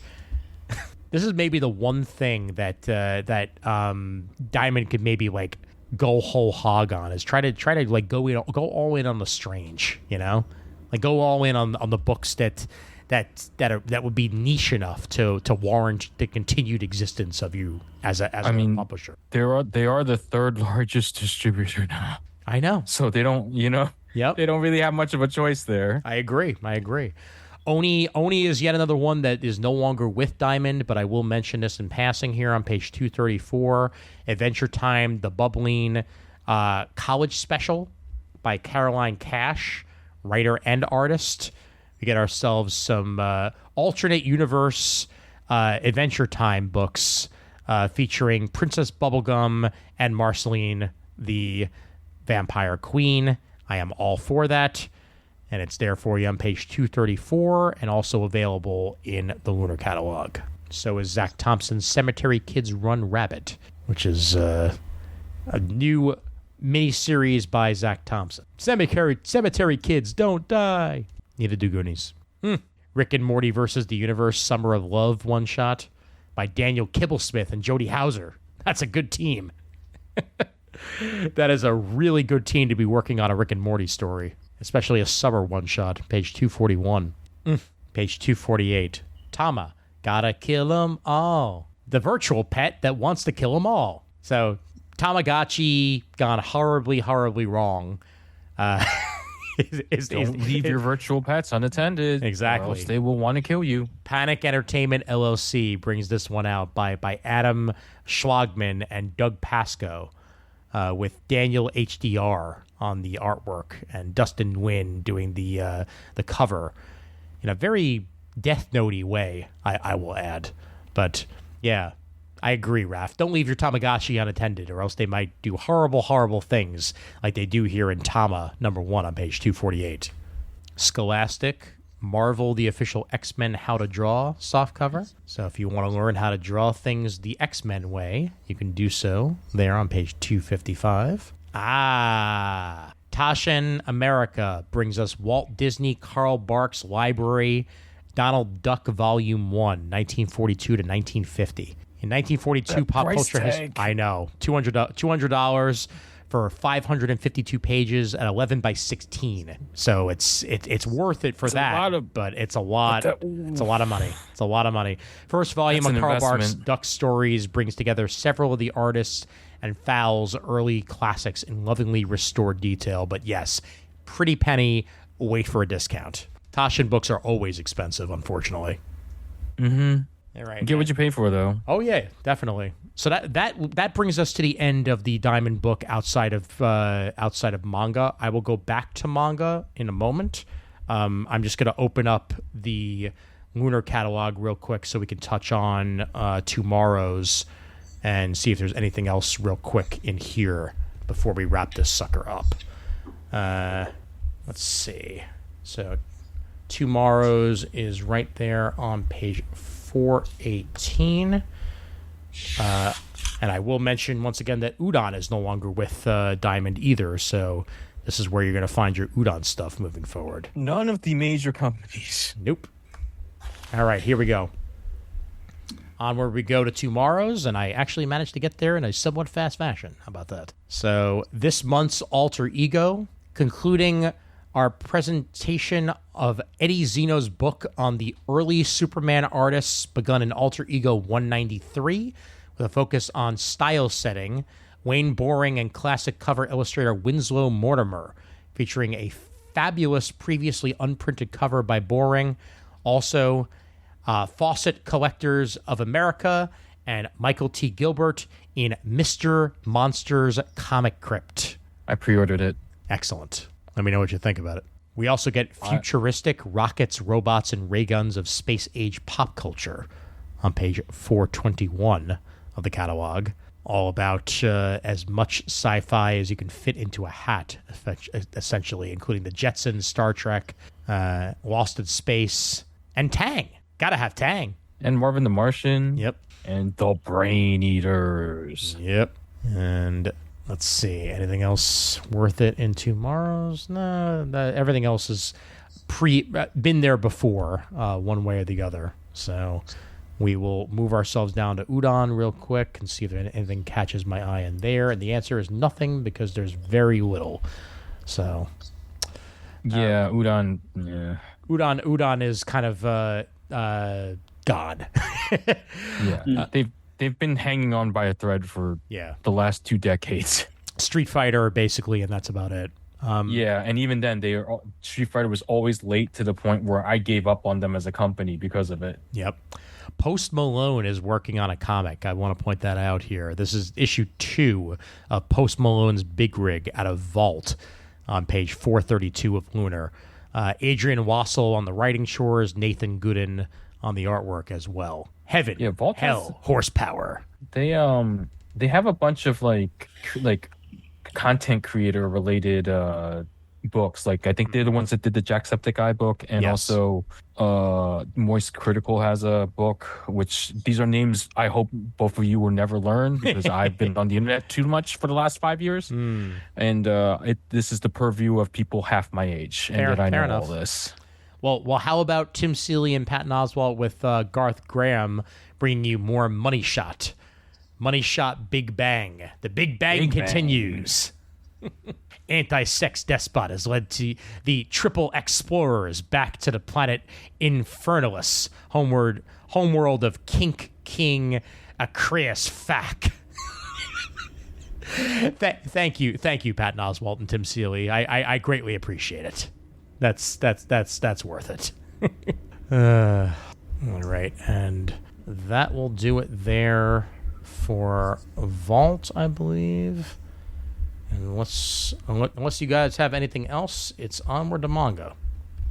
Okay. Like I said, it was kind of sparse. I didn't see. I missed a couple of books, to be fair, because I do it through the DCBS like ordering system. Sure. Yeah. So I don't. But like, yeah. Well, It was really pretty quiet for me. I wouldn't be surprised if some of the manga I mentioned here also does not actually wind up coming out through Diamond. As I don't know if Viz is sticking with them, but Ray is worth mentioning. Sumiri Ichigaya's got it tough. She's drowning in debt, surrounded by nosy neighbors, fighting for discount supermarket meals, and working a dead-end job experimenting space pests left over from a failed alien invasion. It seems like things just can't get any worse until she's abducted by aliens and wakes up with a monstrous new arm and a foul-mouthed voice in her head. You know, like most people. So, Ray, page 275. Story and art by Yoshiaki. And I'll look for one more manga, and then we will go ahead and call it. I'm looking for something with a weird name. Because if it ain't a weird name, is it even manga? Let's see. Because I think it's giving me... Yep, there we go. It's that damn Lunar catalog. It's too big. I'm going to have to compress it somehow. Oh, what's that about -1? I think that's the American novelist adaptation. Where was that? There it is. There we go. Okay, got it. It's the English translation of the Takashi Yamazaki written novelization, which is basically just the script. Okay. With a couple extra details. Nice. This is where we learned that that the Godzilla source in the movie is not the only one, apparently. Interesting. But it is the only Godzilla. Okay. It is the only, giant monster. Fair enough. Godzilla -1 softcover puts the script in novel form, available on page 299. All right, and yeah, there's not a lot tonight. Oh, you know what? Here we go. Got it. Welcome to Demon School, Irama-kun, Irumafia Edition, Volume 1. That'll do. Get ready to meet the lovable cast of Welcome to Demon School, as you've never seen them before. Brand new spin-off of the Runaway Hit series. Iruma is a dirt-poor but unfallingly cheerful young boy who grows up in a ruthless city slum. One day, Iruma gives an injured old man his last loaf of bread and nurses a stranger back to health, only to find out that the elder gent is none other than Don Sullivan, head of the Babel Mafia. Soon after, Don Sullivan comes back, whisks Iruma away, and begs the boy to become his grandson. And just like that, Iruma begins his new life as the next in line to lead a gigantic gang of, dare we say, demonic mafiosos. The Sopranos, but a mafia that's also demons. Woke up this morning, got yourself a demon. Beautiful. Page 306. And I am calling it. I assume you didn't have anything in the back of the book, Murd. Oh, but I did. Oh, excellent. Then you know what? I'm uncalling it. I feel obligated because this is the last chance we'll ever get to go to the swag pages in the back of the book. Yep. I have one thing. I have one token thing to shout out as well. Excellent. What? Mine is on page 41M. Okay. Raph, is yours before that, or? I don't remember. Okay. Well, either way, we're heading to 41. Here we go. Did I overshoot? I probably overshot. 38. Almost perfectly. There we go. Page 41. And right there it is. Ha! It's from Pee-wee's Playhouse. It's a plush toy of Globey, the globe. Now, granted, it's the Season 2 redesign of Globey with the weird big nose, which is the less appealing of the two versions of the puppet that appeared on the show, but still, it's pretty cool. And if you go to the bottom of that page, you get a set of 7 little Pac-Man plushies. Pac-Man and 4 normal ghosts and 2 energized. There it is. Nice. Well done. Well, here's hoping that we'll still have a way of accessing the previous catalog digitally, and that it'll still even have a back to it, and that it'll at least look a little bit like this still. Because, that would be nice. And then on the next page, by the way, there's some really adorable Sesame Street plushes. So also totally worthy of mention. Yep. Mine was pins. Okay. Do you know what page? You know what? Go back up to page 38 because I think that's a much better one. Sounds there it is. good You to passed me. it. Oh. The previous exclusive. Haha. Nice. You passed it. It was 38. Yeah. maybe it was 40. It was the page right before Merds. Oh, then 40. There it is. There you go. He's sleeping right there. Yes. He's sleeping right there. Look at that. Sleeping Godzilla. Because I don't. The thing is, the reason why I obsess over Godzilla merch is there's been such precious few releases in my lifetime, especially in America. And recently, I think Toho made a commitment to like produce more merch for America. And this is part of that. There's also a Godzilla pin that I wanted to mention, but it's been available in the Godzilla store for a while now, so it's not really new. If you go on the Godzilla shop, the American Godzilla shop website, it's there. So I just ordered it from the magazine because I saw it during my previews order. I was like, okay, why not? Wow. Nice. Nicely done. Nicely done Now indeed. we're done. All right. Excellent. Goodbye previews. Yep. And next month we'll probably mostly be using Lunar as our main catalog. If there's a way for me to readily access Diamond's catalog for July, I might still pay some attention to it. But again, it's a swan song in a lot of ways for that. But previews episode will live on. There's still plenty of stuff to talk about in the Lunar catalog as long as I find a way to compress it, because it's 1 gig on its own, and that is going to kill my computer if I try to open that every single time. So good times. All right. So that is that with that. Murd, absolutely a pleasure having you on anytime, my friend, and may your weekend not be rainy.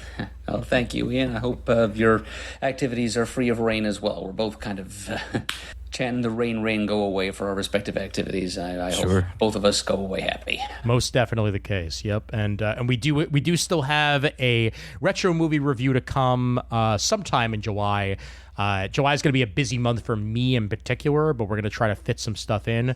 We're already slotting in a day to do the Superman review episode, so that will happen before I leave for a trip. And other than that, I may be running some syndicated episodes. Mr. Chris Eberly was recently on an episode of Back to the Bins that is Born Again focused, that I will gladly run on here. And there was also an episode of Is It Jaws, where he went through the entire Daredevil film library, essentially. So both film and TV, and also Born Again, I believe, was included in that. And Paul Spataro has given me permission to run it on the feed, and I will gladly do so. So stay tuned for that, and I may even run my podcast I was a part of, the wrestling podcast, a couple of months back. So who the hell knows? All right, that is that with that, and here we go. Email address for Comic Timing is comictiming@gmail.com. Facebook.com/Comic Timing is where you can find the Comic Timing Facebook group and the Comic Timing fan group while we're at it. You can go ahead and find us on Blue Sky. We are at Comic Timing. You can find us on YouTube. We are at Comic Timing Podcast. We're also on Instagram at Comic Timing Podcast. And we are on Threads as Comic Timing Podcast as well. Once again, comictiming@gmail.com if you want to email us.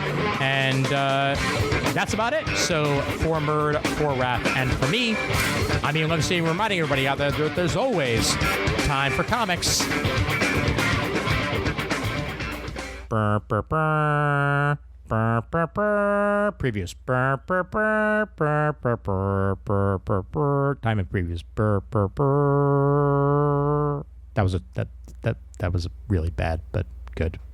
It was acceptable.